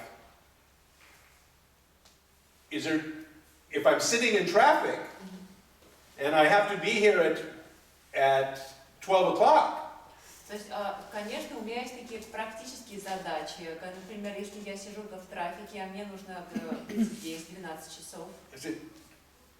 there's a concern that there's all these people waiting and I'm not going to be there. Конечно, я начинаю волноваться, что вот меня все сидят, ждут, а я опаздываю. So there's a sense of, I don't like this. И у меня появляется ощущение, что мне это не нравится. But there is no fear about it. Но нет страха с этим связанным. There's no guilt. Нет чувства вины. There is no story that I should have left 10 minutes before. Не возникает никакой истории о том, что вот мне нужно было бы выйти на 10 минут раньше. But there may well be discomfort or unhappiness about what could happen. Но вполне может возникать чувство дискомфорта, мне может не нравиться мысль о том, что может произойти. И желание, да, я вас поняла. Yes, I understood. Сейчас, одну секунду. Не возникает ли, или может быть они не настолько яркие, желания чего-то, что-то получить, даже при условии того, что это от меня не зависит, или не получить. То есть, ну, когда говорят о просветленном, об окончательном понимании, говорят о том, что не возникает желаний. То есть они как-то приходят, но они их как будто бы нет. Вот этот момент мне совершенно не понятен. What about desires? Because everywhere it said that an enlightened person who doesn't have desires, like when you want something or you don't want something to happen, like how do you feel it? Is it are these desires as vivid, as strong as they are before, or not so? Just how does it happen? Desires are a function of the body. Желание – это часть функционирования тела. There's a body here. Здесь присутствует тело. And it desires according to its nature. И оно желает в соответствии со своей природой. But the desires do not produce suffering. Но желания не вызывают страдания. Because there is no secondary involvement in the desires. Потому что в этом желании не присутствует никакая вторичная вовлеченность. So once again, what is in the books is a misunderstanding. И поэтому то, что написано в книгах, это неправильное понимание.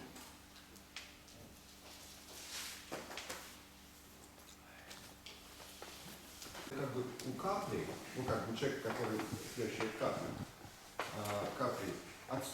он отбрасывает чувство вины, отбрасывает страх перед будущим, отбрасывает полностью ответственность, что с ней произойдет. Может говорить про океан, но и действие капли, в которой нет чувства вины или ответственности, невероятно разрушительны. Говорю об этом я, потому что так, как мне кажется, получилось, что я, может быть, являюсь свидетелем, когда там общий ребенок, как бы там мать, отец, кто-то в семье начинает, как бы, говоря правильные слова, то есть здесь абсолютно разрушая все вокруг, кроша социум, вообще все. И опасность для ребенка возникает. То есть я потому что, может быть, это частный случай, но вот иногда замечательные и заманчивые прекрасные слова да, могут... I've often witnessed such a situation when a person would be saying these beautiful words about the ocean, and that he feels no, well, that he feels the ocean, that he feels no sense of guilt, that he feels no sense of responsibility, that he has no fear of what's going to happen in the future, so that everything just looks like great. But his actions, the things he does, are incredibly destructive for everyone around him. Well, I'm speaking of my own experience, like you see this sometimes in interaction between like a man and woman, and they have a common child, and then this interaction between these two people becomes very destructive for the child. So. Yeah, that can happen. Да, такое происходит. I mean, it can happen whether there is a false sense of authorship involved or not. И такое может происходить и когда в ситуацию вовлечено, значит, чувство авторства, и когда оно не вовлечено. And this death of the false sense of authorship does not make the behavior become perfect. И смерть ложного чувства авторства, это не значит, что поведение человека сразу становится идеальным. I'm sorry. Простите. It is certainly a desirable fantasy. Это, конечно, очень такая желаемая фантазия. That when I become enlightened, I will be perfect. Тут, когда я стану просветленным, я стану совершенным. All my actions will be life-enhancing. Все мои действия будут очень жизнеутверждающими. Everyone I have a relationship will feel love all the time. Все люди, с которыми имеют какие-то отношения, будут чувствовать себя постоянно любимыми. No one will ever be hurt. Никто никогда не ощутит боль. But I'm afraid this is a fantasy. Но я боюсь, что это фантазия. Now, there are people who are born with certain qualities and characteristics. Есть люди, которые рождены с определенными качествами и характеристиками. That are of the highest level for our society. И эти качества, их в нашем обществе считают, что они как бы на самом высшем уровне.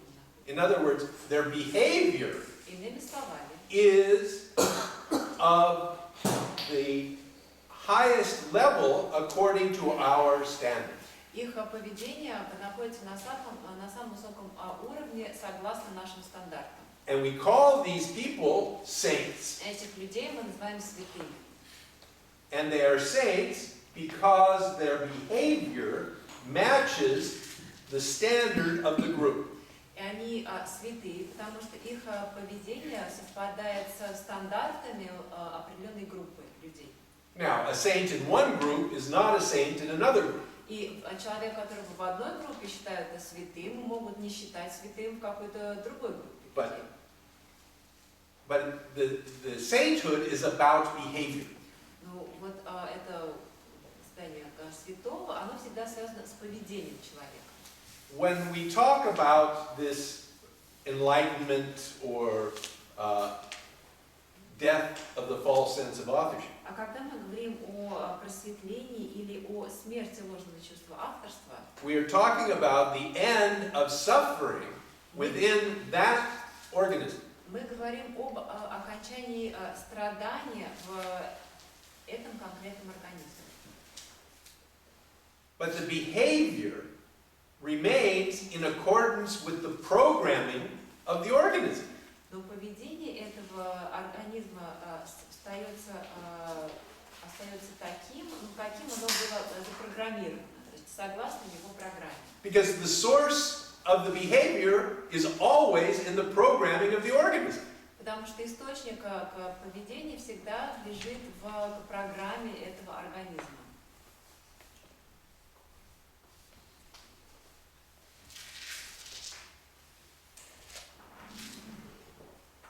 So saints often suffer.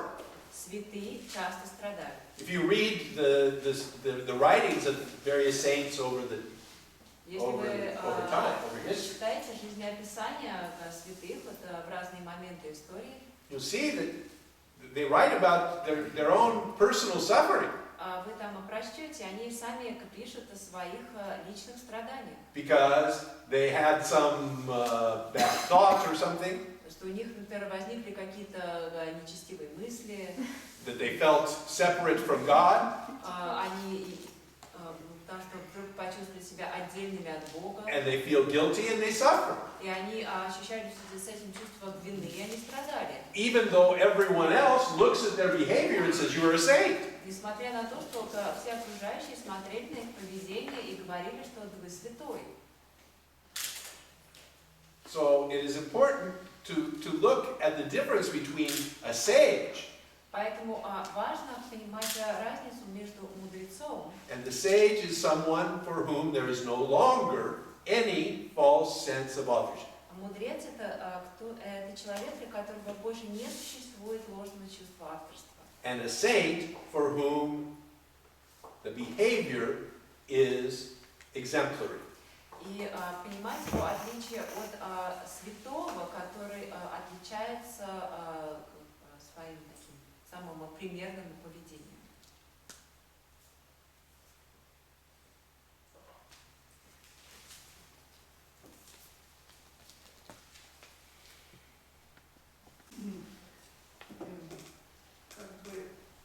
Сейчас вот слушая всех, да, и себя в частности,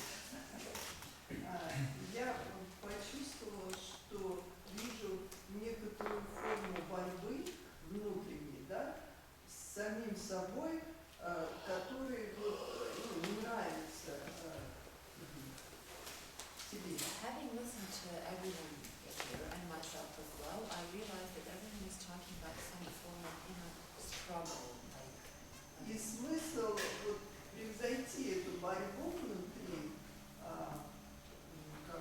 и вот единственное, вот вы как-то сумели это сделать. И вот в чем фишка? А в чем вопрос? Как превзойти внутреннюю борьбу? Нет, не так. А как? Вопрос. Меняешь форму.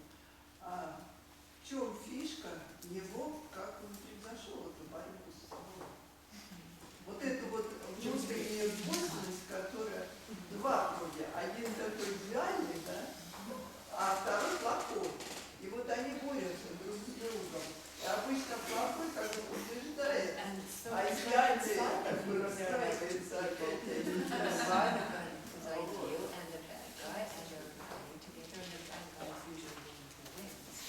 How did you, firstly, how were you able to transcend the struggle, like not to reconcile it, but to transcend it? Again, this was not a personal accomplishment by me. Это не было каким-то моим личным достижением. There is acceptance that comes with this seeing. Вместе с этим видением приходит принятие. The acceptance of what is. Принятие того, что есть. And part of what is me. И частью того, что есть, являюсь я.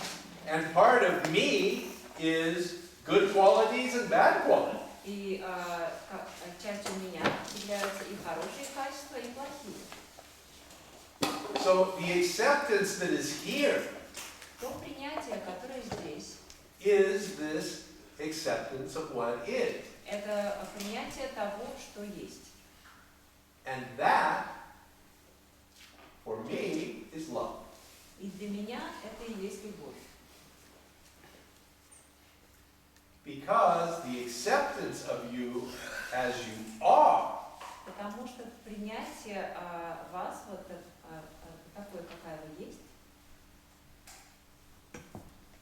as you are, какая вы есть, with all of your dirty little secrets, со всеми своими грязными секретиками, all of these horrible things inside of you. со всеми этими ужасными вещами, которые у вас есть внутри. The acceptance of you as you are, Принятие вас вот именно такой, какая вы есть, that is love. это и есть любовь. And this is what I felt when I sat with Ramesh. Это то, что я ощущал, когда я сидела рядом с Рамешем. That as I was, there, I was okay. У меня было чувство, что вот я такой, какой я есть, и это нормально, это хорошо. I didn't have to purify myself in order to earn this acceptance from you. Мне не нужно было как-то очищать себя для того, чтобы заслужить у него это принятие. It wasn't dependent on what I did or did not do. Оно не зависело от того, что я делал или не делал.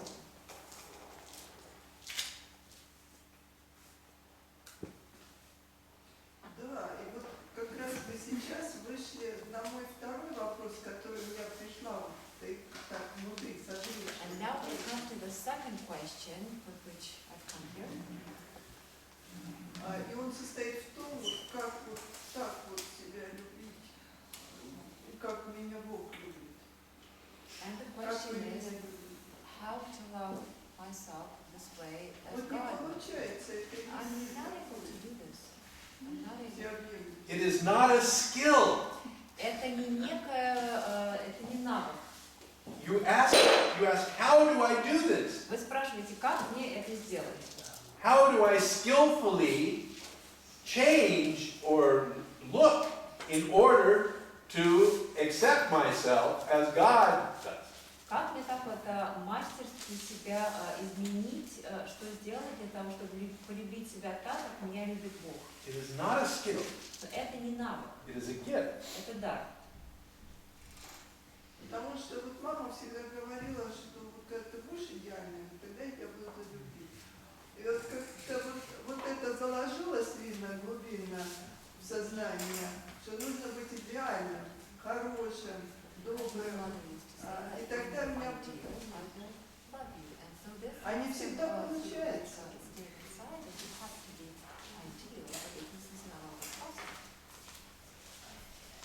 I've noticed that also. Я тоже заметил, что не всегда получается.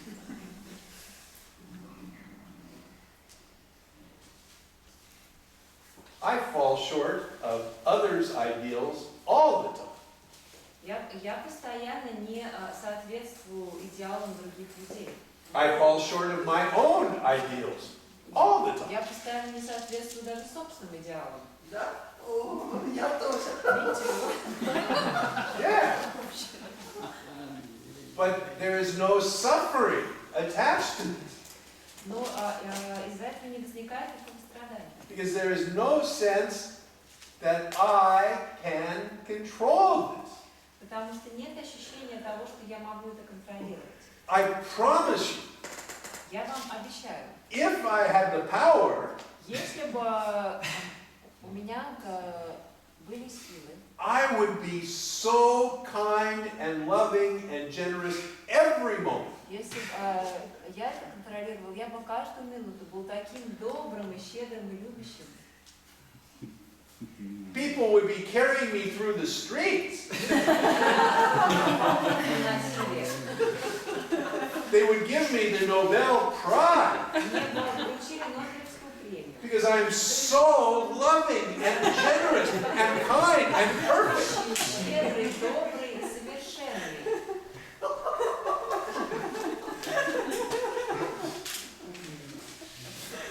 Вот это вот, конечно.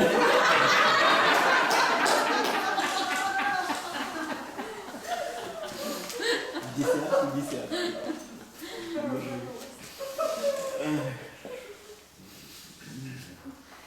Что-то мне так плохо, когда они совершенно меня не любят. Даже если 100 человек, 99 меня будут любить. Но если один не будет любить, мне очень сильно страдает.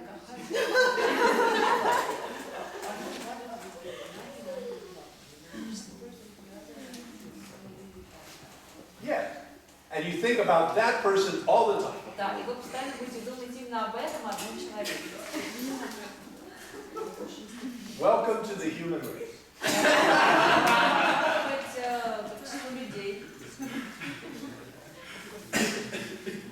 Ask anyone in the room. Спросите любого человека в комнате. Everyone will tell you the same thing. Все вам расскажут ту же самую историю.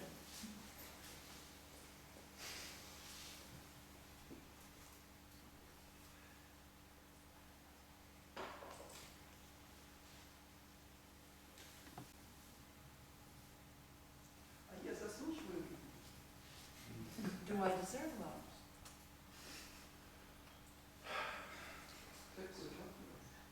That's good. It depends what you mean by love. Зависит от того, что вы называете любовью. Ну вот как Бог любит. The way that God loves. Что-то меня перестали. But the way that we say that God loves, well, okay. This is where it becomes very complicated. В этот момент это все усложняется. Because in many households they say, God will love you if you're good. Потому что во многих семьях, например, говорят, что Бог тебя будет любить, когда ты будешь себя хорошо вести. So the way God loves you is when, or if you deserve to be loved. То есть тогда получается, что Бог будет вас любить только если вы заслуживаете любви. By being a good girl. Вы будете заслуживать своим хорошим поведением. So one of my favorite stories is about my guru Ramesh used to tell. Одна из моих любимых историй, это история, которую рассказывал мой гуру Рамеш. He told the story of his granddaughter, Он рассказал историю своей внучки. whose name was Aksheta. Her name is Aksheta. Ее зовут Акшета. And when she was a little girl, she was a very energetic, high energy girl. И когда она была маленькая, она была такой очень подвижной, энергичной. And running around and into everything. Бегала повсюду. And she was driving her mother crazy. И она сводила свою маму с ума. And one day her mother just had enough. И один прекрасный день терпение мамы закончилось. And she said, Aksheta, you're driving me crazy. Она говорит, Акшета, ты сводишь меня с ума. I want you to go into your room, Хочу, чтобы ты пошла в свою комнату. sit on your bed for 5 minutes, Села на кровать, посидела там 5 минут. and pray to God to make you a more tranquil little girl. И чтобы ты молилась Господу, чтобы сделать тебя более спокойной девочкой. And she says, okay, mommy. Она сказала, хорошо, мама. And she went out to her room, И пошла к себе в комнату. sat there for maybe 2 minutes, Села там, возможно, 2 минуты там посидела. and came back out. И вернулась. And her mother said, did you pray? Мама спросила, ты молилась? Yes, mommy, I prayed. Говорит, да, мама, молилась. Okay. Хорошо. Next day, Следующий день. she's running around like Она crazy. бегает как сумасшедшая. She's into everything. Она вот повсюду была. And her mother says, shut up. Мама говорит, I thought I asked you to pray to God to make you a more tranquil little girl. Я думала, что я просила тебя, чтобы ты молилась Господу, чтобы он сделал тебя более спокойной. And she said, but mommy, I did. Она сказала, мам, я молилась. I prayed really Я hard. очень усердно молилась.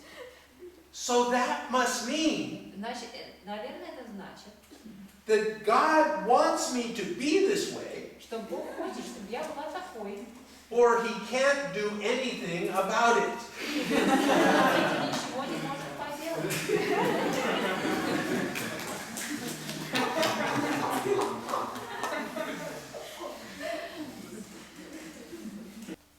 Уэйн, можно задать вопрос?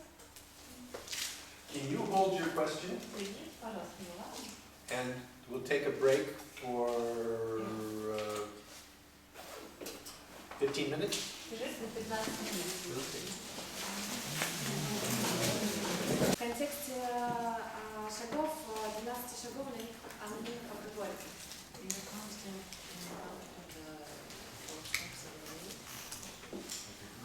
Я вот всегда понимала первый шаг и принимала, он нас призывает признать свое бессилие перед веществом и перед жизнью, у меня с этим как будто бы никогда не было проблем.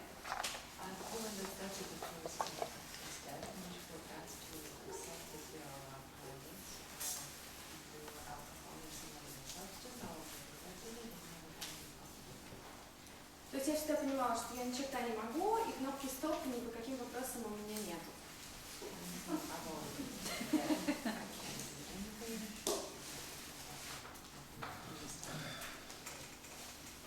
А потом я дошла до 7-го шага и столкнулась с необходимостью захотеть принятия, как если бы это спасло мне жизнь.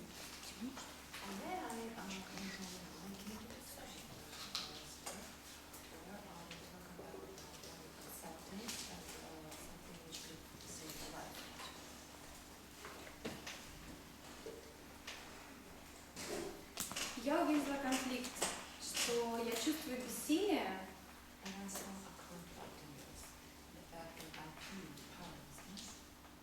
но глубоко внутри я не согласна с этим. И я могу понимать, что это несогласие происходит. И я вижу, что я бессильна перед этим несогласием.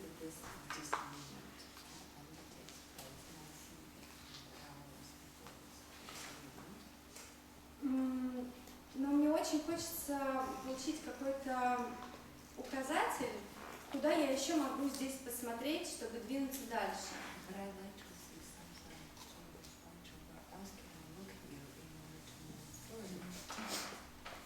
Если на живом примере, то это выглядит так. Например, я чувствую, что вот есть работа, с которой я не справляюсь, и внешне я показываю, окей, не справляюсь, но внутри глубоко я все равно продолжаю бороться.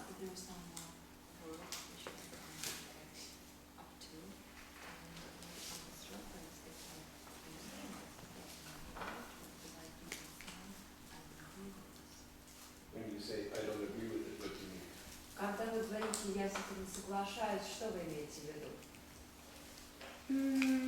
Вот конкретно это имею в виду. That's То есть- exactly what I mean. То есть меня это не устраивает.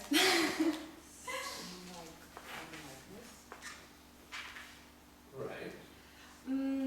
И это состояние, которое можно приравнять к тому, что у тебя все время болит голова, и ты хочешь принять какую-то таблетку. It's like you have a headache all the time and you want to take some pill. Даже если ее нету, все равно это желание, оно остается. Мне хочется как-то посмотреть, понять, на что еще я могу здесь посмотреть, чтобы куда-то продвинуться вообще вот в этом вопросе, потому что я в нем застряла.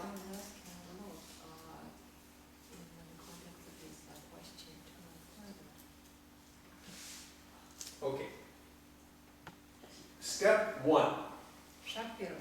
in this 12 steps that she's referring to Шаг первый вот в 13 шагах, о которых она говорит, is the first step in программа 12 шагов анонимных алкоголиков. And I wrote a book about the parallels between this Advaita and the 12 steps of Alcoholics Anonymous. Я написал книгу, где описывала параллель между учением Адвайты и 12 шагами анонимных алкоголиков. So the first step is that we were powerless over alcohol. И в первом шаге говорится, что мы бессильны перед алкоголем. And our life was unmanageable. И то мы не имеем контроля над нашей жизнью. So, what this is saying is we could not, first we recognize we could not control our drinking. Сначала мы признаем, что таким образом мы не могли контролировать тот факт, что мы пьем. That's the first part. Это первая часть. That is the easiest part. Это самая простая часть. Because with grace you recognize that you tried to control the drinking and you couldn't. Если на то будет милость, то вы увидите, что вы пытались это контролировать, и у вас ничего не получилось. So that one is a little easier. Поэтому вот эта часть достаточно простая. The second part, our lives were unmanageable. Вторая часть этого шага звучит так, что и мы поняли, что не мы управляем нашей жизнью.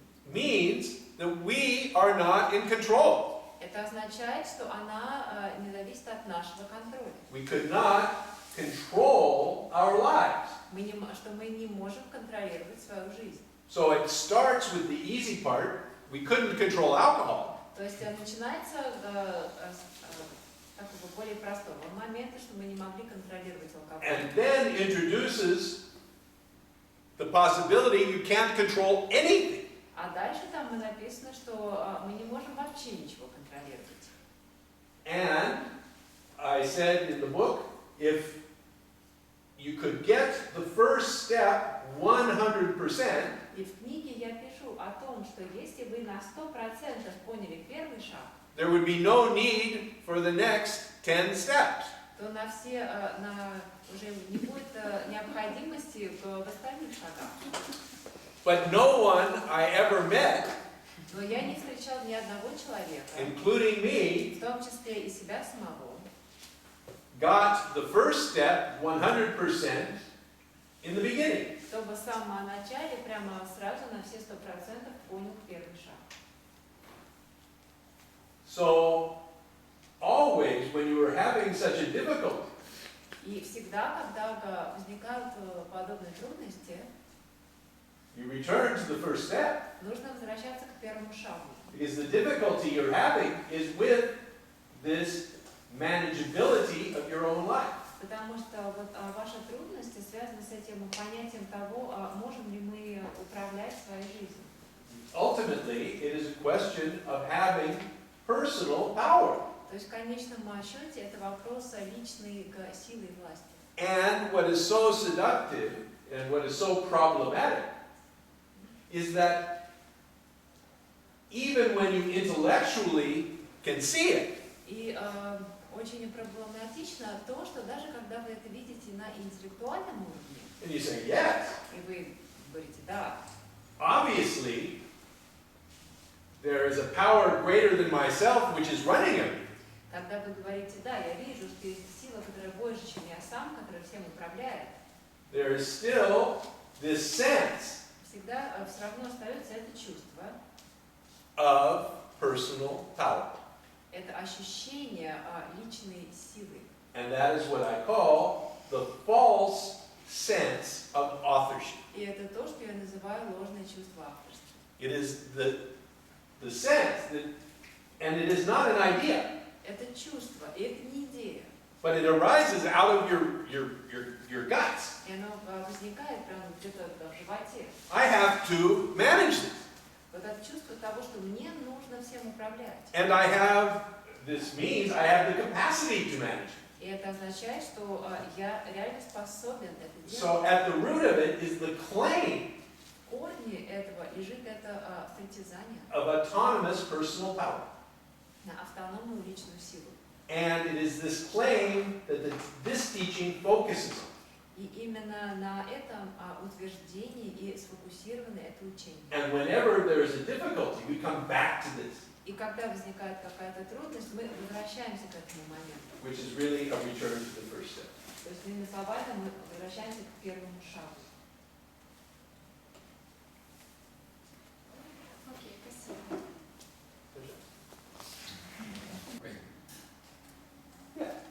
Продолжая тему анонимных алкоголиков, вы где-то упоминаете просто в книге, что не встречали никого, кто прошел 12 шагов и вернулся опять к алкоголю. You said that you haven't met anyone who went down the 12 steps and then returned to alcohol. No, I did not say that. Нет, я такого не писал. Never. Нет, никогда.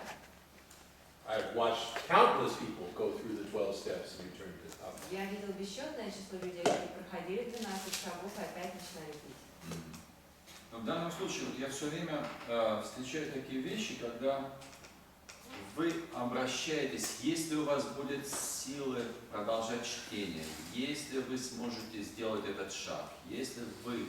То есть в данном случае все время я вижу противоречие. То есть обращение есть к кому-то, кто может или не может что-то сделать. But after the book, I read phrases like if you have the power to do this, like if you're able to continue reading, so you're speaking to someone who might have the power to do something. Yes. To do or not to do? Yes. Делать или не делать? You are given power to read the book. Вам дается сила, способность прочитать эту книгу. Or you are struck blind. Или все происходит так, что вы слепнете, And you can't read the book. и вы ее не можете прочитать. So you are either given the power to read it or you're not. То есть вам или дается способность, возможность прочитать эту книгу, или не дается. Все-таки у меня ощущение, что вы время от времени обращаетесь к капле. Не к волне, а к капле. But I still always have the feeling that sometimes you're speaking to the droplet and not to the wave. Never. Нет, никогда. Because there is no possibility of droplethood. Потому что нет никакой возможности существования капли. So I could never, ever speak to them. Поэтому я просто не могу к ним обращаться.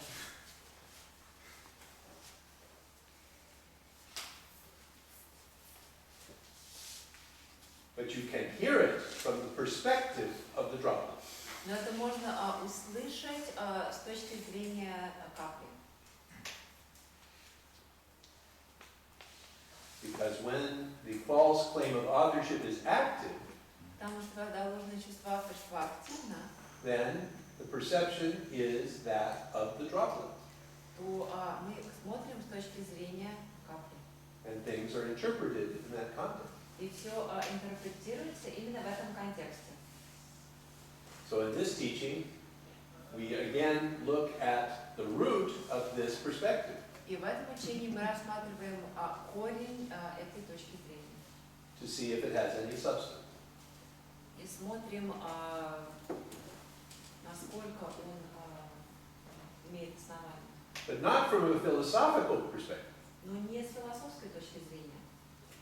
We're saying when this perspective of the droplet happens, Когда эта точка зрения капли происходит, and you feel this fear or this suffering, и вы чувствуете этот страх или это страдание, you feel the guilt, вы чувствуете эту вину, then this is the point at which you can look at the underpinning of this.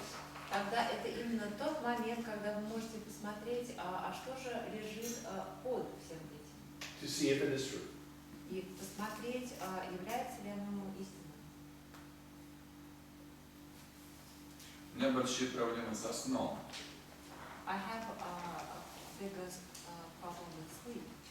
Часто ночью Often at night, приходят мысли, что жизнь неправильная, что я все делаю не так. И все вот эти вот рассуждения, что я есть волна, что ничто от меня не зависит, что все само происходит, ничего не работает. Yes, it's not a formula. Да, это не некая формула. These are pointers. Это указатели. They're not talisman you can shake on top of your problem. Это не талисманы, которыми можно повесить и проблему уйдет. And they say, oh, this didn't work. И тогда, чтобы вы могли сказать, что талисман не сработал. It is not put forth as something that works. Это не преподносится как что-то, что работает.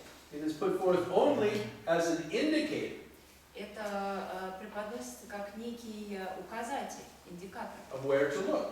того, куда стоит смотреть. But they are not truths. Но сами по себе они не являются истинными.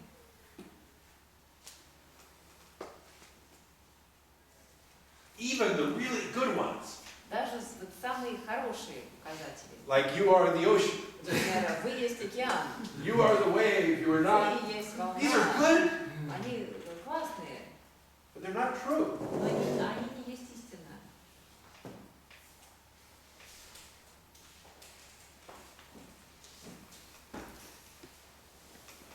Please.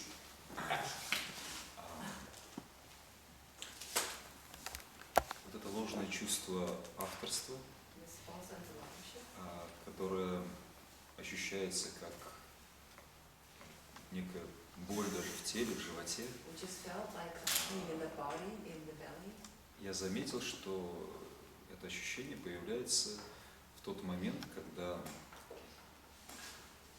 вот то, что происходит прямо сейчас, ну, I noticed that this feeling appears when that which is happening right now сравнивается с какой-то идеальной картинкой, что внутри. is being compared to some ideal picture. И то, что происходит, никогда, оно всегда не дотягивает до той картинки. And that which is actually going on always pales in comparison to this ideal picture of how. И то недовольство, которое появляется, и вот это вот неприятие, что ли, того, что есть, And then discontent arises, and it's sort of like a non-acceptance of what is. оно причиняет вот это вот страдание. And this gives rise to suffering.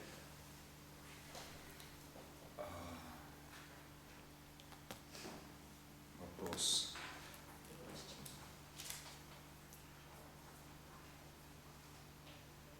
Когда я вижу вот это вот обесценивающий странный механизм, или это ощущение, что если бы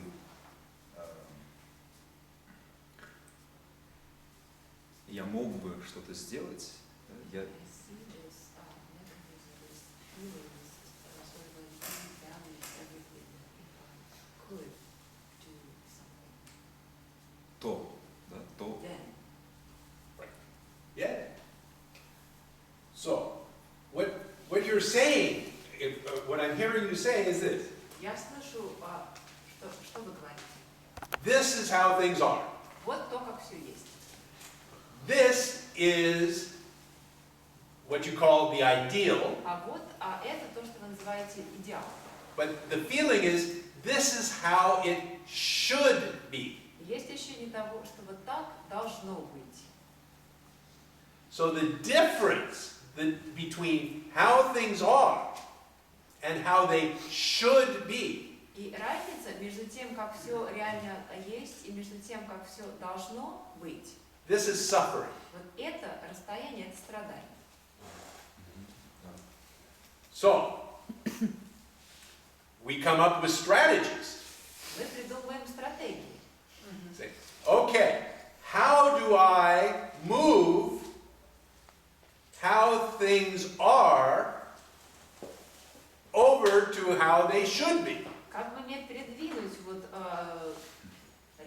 тому, как все должно быть, чтобы приблизить. Because when they're together, there's no suffering. Потому что когда они вот вместе, то страданий нет.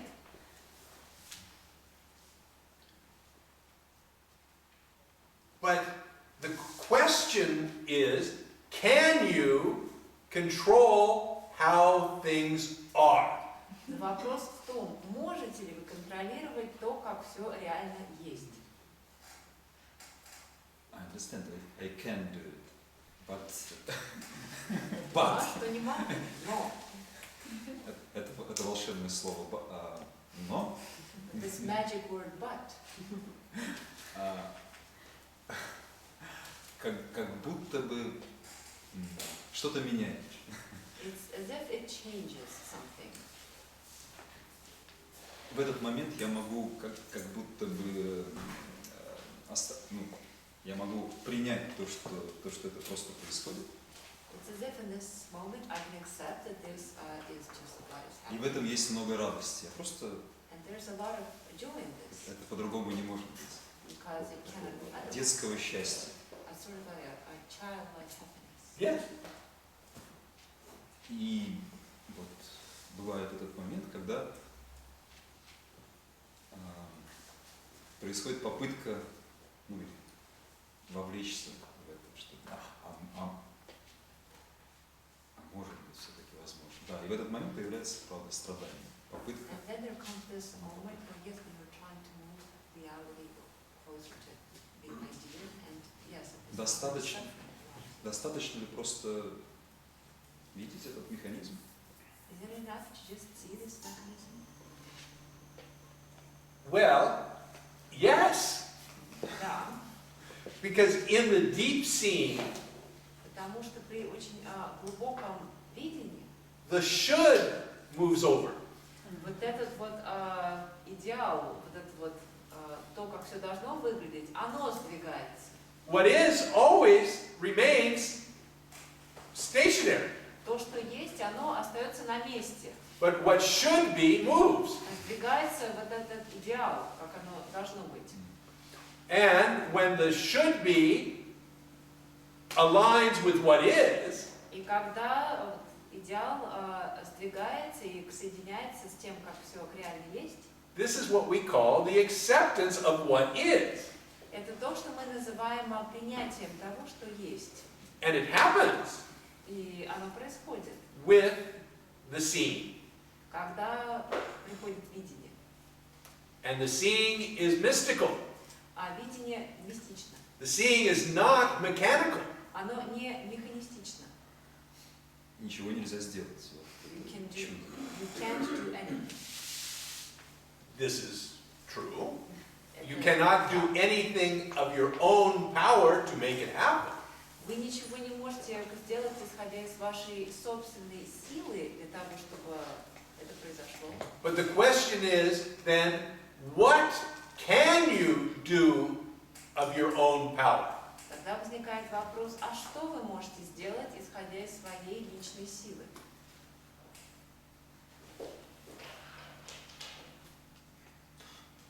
Я могу дышать. If you can breathe, then you will live forever. Если вы можете дышать, исходя из своей силы, значит, вы будете жить вечно. You can control whether you breathe or not. Если вы контролируете, то дышите вы или нет, I'm going to assume you will never die. я предполагаю, что вы никогда не умрете. It's a joke. I think I can breathe, but это очень простая, казалось бы, вещь, дышать. Но даже это It would seem it's a very simple thing, breathing. происходит без It happens меня. without me. Exactly. Именно. And it is the most profound thing. И это самый глубокий момент. Without this breath, there is nothing else. Без этого дыхания не будет вообще больше ничего. There is no action, there is no thoughts, there are no feelings, Ни действия, ни мыслей, ни чувств, there is no you. не будет вас. And yet, this breath, you have no control. И это дыхание вы не можете контролировать. Слава Богу. Thank God.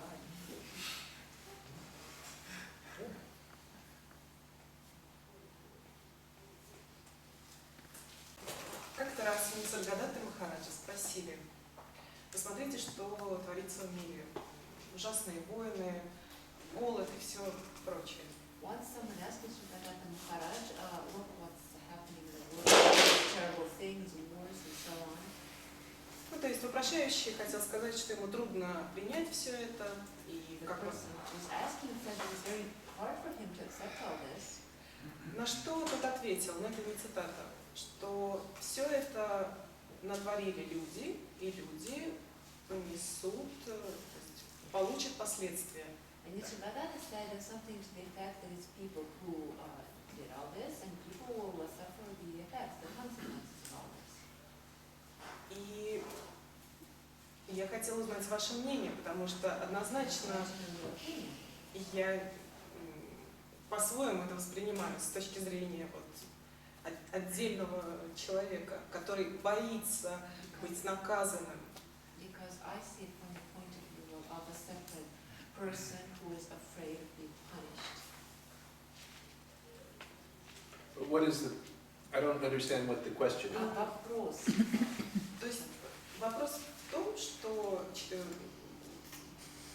тот, кто говорил о том, что кармы нет, и о том, что действительно все есть сознание, ответил таким образом, что эти The люди... question is that the person who said that there is no karma, that everything is consciousness, answered that these people натворили это и, в общем, have done this. ну, я не знаю, понесут ли они наказание, то есть это не цитата, но точно будут последствия. This is not like a direct quote, like Yes. I don't know if they'll actually be punished, but that they will suffer the effects. And they will. Так оно и будет. So Ramesh had a similar difficulty with Nisargadatta. У Рамеша возникла похожая трудность вот с Нисаргадаттой Махараджем. Because, so Nisargadatta Maharaj would often say, you do nothing. Нисаргадатта Махарадж часто говорил: вы ничего не делаете. Consciousness does everything. Сознание делает все. This was one of his basic pointers. Это было одно из его таких базовых указателей. So Ramesh said, okay, Рамаш сказал: хорошо, I buy this. да, принимаю. Consciousness does everything, Сознание делает все, I do nothing. я ничего не делаю. Says, then, in the next breath, Потом вот через секунду Nisargadatta said, Нисаргадатта говорил: you must be earnest. вы должны быть искренними. You must want this like a drowning man wants air. Вы должны хотеть этого точно так же, как тонущий человек хочет воздух. And he said, I quote, И сейчас это цитата. I went home and I pulled out my hair. Рамеш сказал: я пошел домой и стал волосы у себя выдергивать. How can he say this? Как он мог это говорить? In one moment, he Одну says, секунду он говорит: you do nothing, consciousness does everything. все делает сознание. And the next moment he says, you must be earnest. Он говорит, что вам вот нужно стараться. And he had then a scene. И тут вот у него произошло озарение. And he said he realized Он говорит, что он понял, that Maharaj was talking as a description. что все то, что Махараджа говорил, это было описание. He always was describing what happens, Он описывал то, что происходит, how things are. то, как все есть. He said what he was hearing Он понял, что то, что он слышал, was a prescription. это было предписание. What he was hearing through the false sense of authorship, Он слышал это через призму ложного чувства авторства. what I must author. Он слышал, что я должен быть автором чего-то.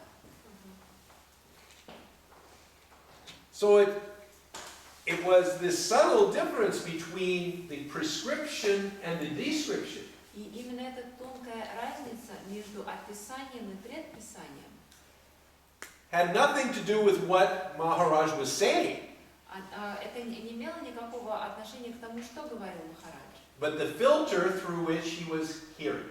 Это имело отношение к тому фильтру, через который он все это слышал.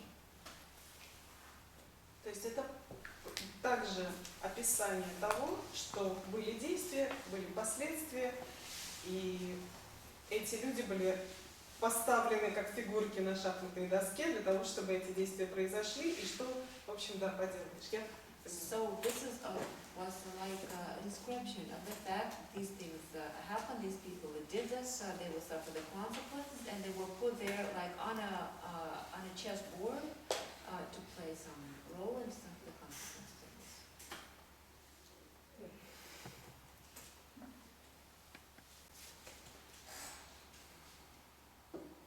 So karma is simply cause and effect.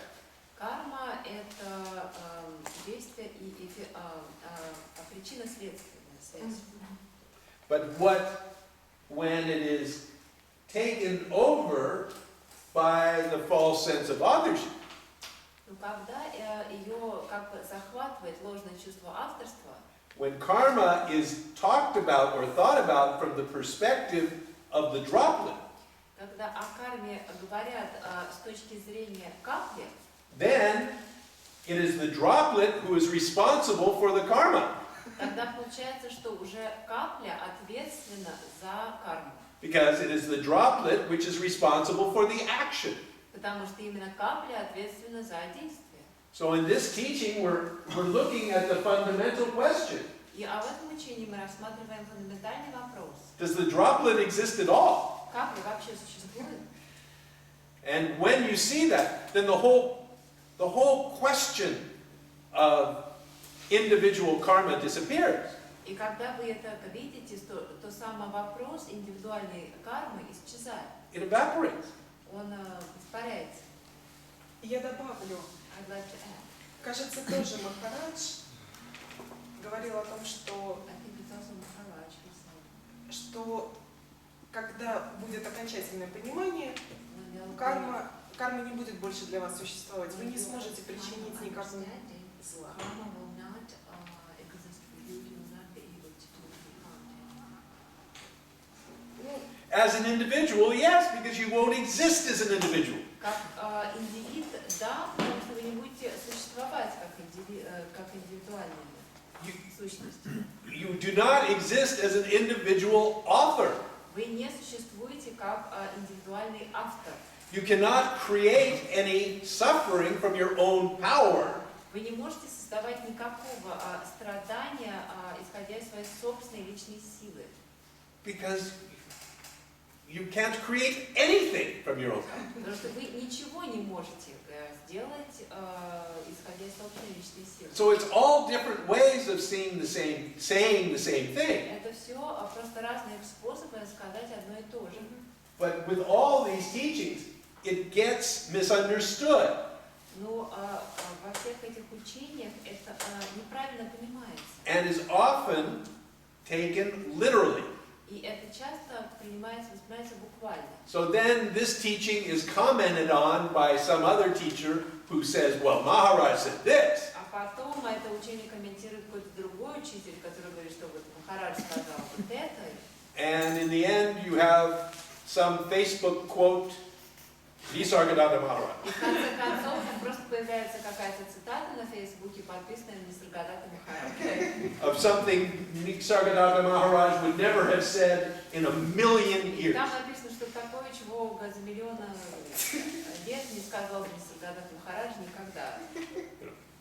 They put it in a pretty picture with a nice font, and they put Nisargadatta Maharaj on the bottom. И все это в такую красивую рамочку с картинкой и подпиской Нисаргадатта Махарадж. And it gets 100,000 likes, and people say, oh, Nisargadatta Maharaj said this. Все это получает 100 000 лайков, и люди уже говорят, вот Инсагдадат Махарадж сказал. And they share it. И как перепосты все делают. Есть такая даже шутка даже в соцсетях. Also this joke on social media. Фотографии Боба Марли и подпись «Он этого не пел». Bob Marley's solo, and it says he never sang this. Yeah.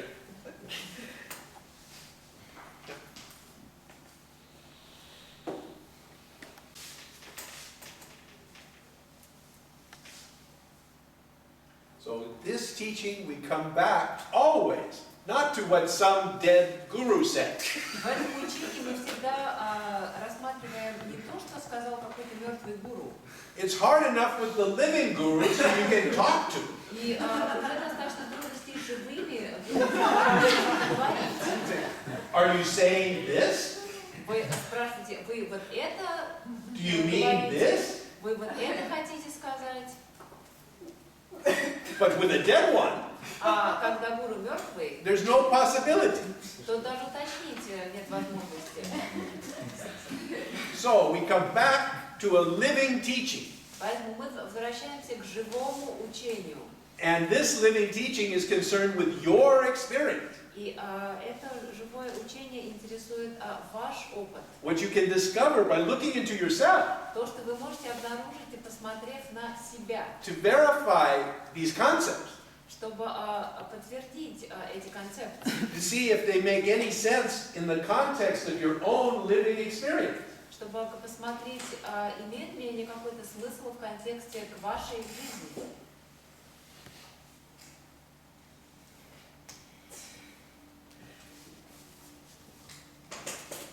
Короткий вопрос. Может ли капля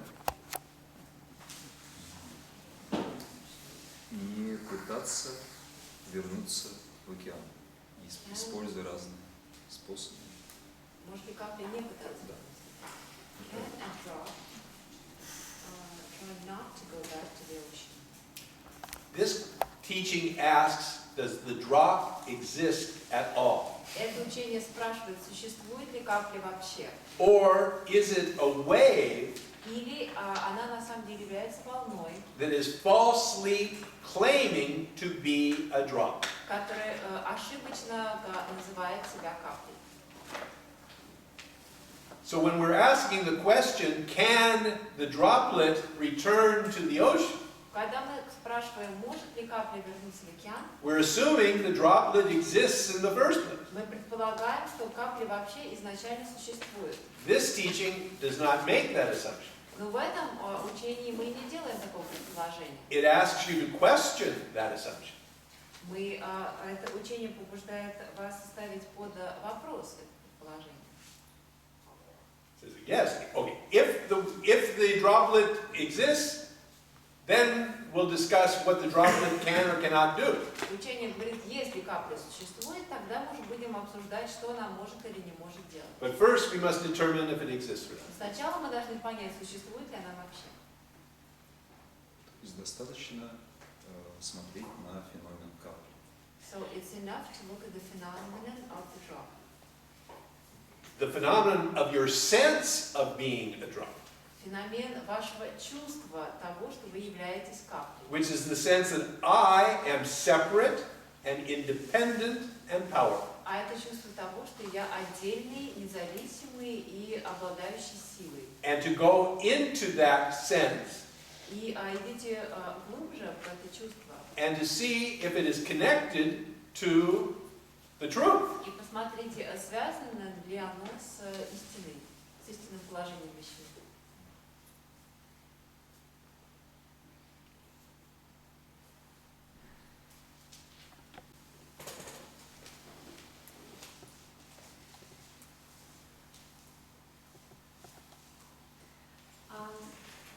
Я дико извиняюсь, что я вот так прям как будто бы не слышу всего предыдущего, что сказано, но если я ментально, эмоционально очень тяжело страдаю от своих дефектов характера, от жадности, от ревности, от зависти, то куда мне посмотреть в первую очередь? В первый шаг? If I suffer very much because of some defects of my character,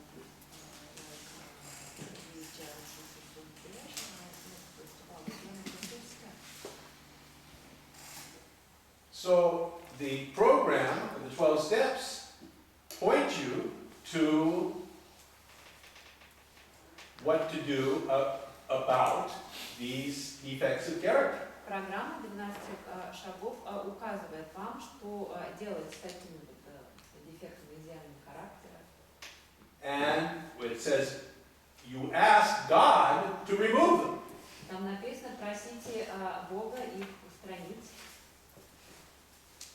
And then, if they are not removed, Тогда и потом, если их не устраняют, you are left with the same situation as Aksheta, вы оказываетесь в той же ситуации, в которой была Акшета.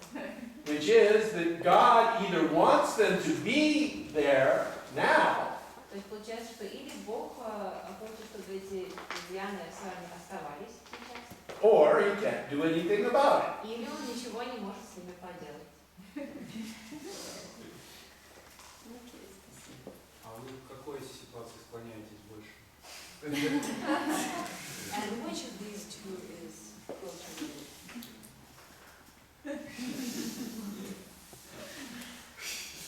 I don't see any difference between them. Я между ними не вижу никакой разницы.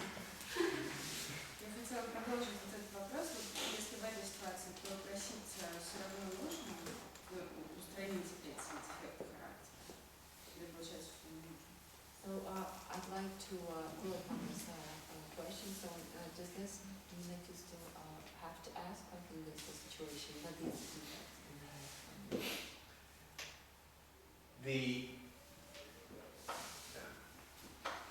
For me personally, it is simply enough to recognize Для меня лично, мне лично просто достаточно увидеть, that I do not have the personal power to change these defects of character. что у меня лично нет силы, способности изменить эти дефекты. That it is dependent upon a power greater than myself. Что это зависит от силы, которая больше, чем я сам. So, Ну, то есть вы не просите, а просто молитва переходит в некую медитацию, да, где есть просто осознание того, что есть. So you don't actually ask, so the prayer turns into some sort of meditation, in which you just accept what is. for me, the whole question has disappeared. Для меня сам этот вопрос уже исчез, не существует. This is really these are intermediate steps, Это все как бы такие промежуточные шаги. and they are very useful until step 12, when there is having had a spiritual awakening as a result of those steps. И они очень полезны до того, как вы, прежде чем вы дошли до 12-го шага, когда происходит такое духовное озарение, как следствие всех предыдущих шагов. And the spiritual awakening is basically that God does everything, I do nothing. И это озарение, в принципе, и состоит в том, что Бог делает все, а я не делаю ничего. Period. И точно. Everything. Все. Including the defects of character, including everything. Включая и дефекты характера, вообще все. So there's no longer a need to specify this or that. Поэтому уже больше нет смысла вступать в какие-то конкретные моменты. But until that time, then До these того, как это steps are useful. произойдет, эти шаги очень полезны.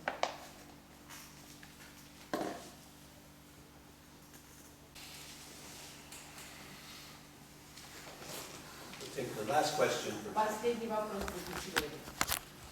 Слышится, что когда ты говоришь, что есть сила, есть я и есть сила, которая больше, чем я. What I hear is that there is power, there is me, and there's a power greater than you. Слышится, что как будто бы уже появляется что-то, что может меня, как это сказать, в чем я могу раствориться, или что меня может спасти.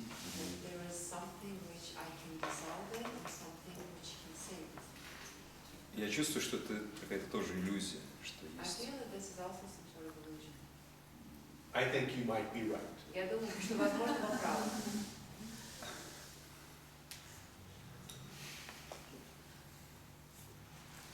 Где здесь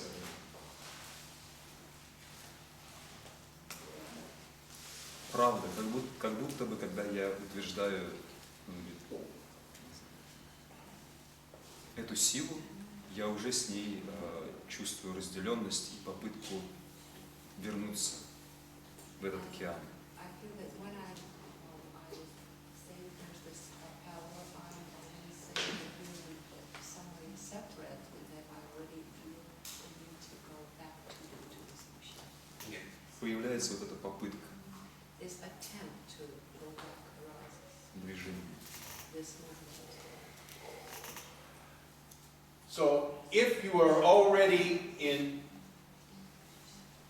recognition of the harmony between yourself and this power, Если вы уже ощущаете, принимаете вот эту вот there is no need, гармонию между собой и этой силой, there is no need for such crude teachings. нет никакой необходимости в таких учениях, грубых учениях. But if there is a sense of separation, Но если существует это ощущение отделенности, then we can begin with what is there, тогда мы можем начать с того, что есть. which is your experience, Я говорю о вашем личном опыте. to point back to the truth of this seamless unity. Из этой точки указать на эту неделимую, целостное единство.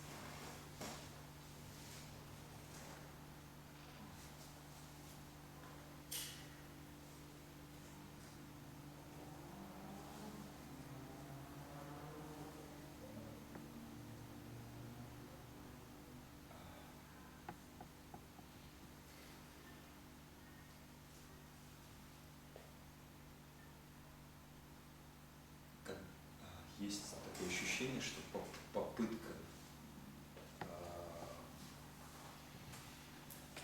любое движение в сторону океана утверждает меня как капельность, капельное сознание, капельность. В каком смысле утверждает как капельность? Как только, как будто вот это ощущение, попытка вернуться, она тут же появляюсь я. Вот это вот интересное ощущение.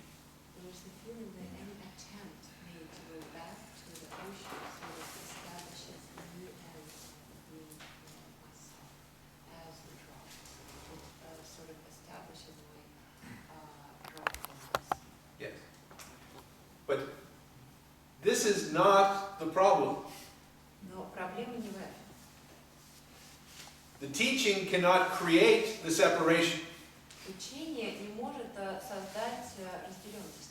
The teaching is only designed to meet you where you are.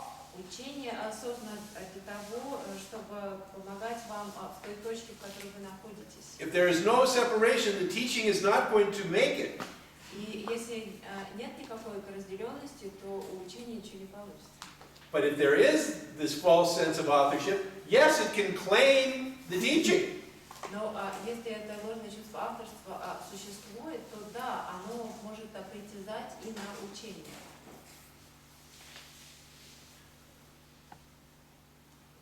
But it is not the teaching that is creating the false sense of authorship. Но не учение создает это ложное чувство авторства.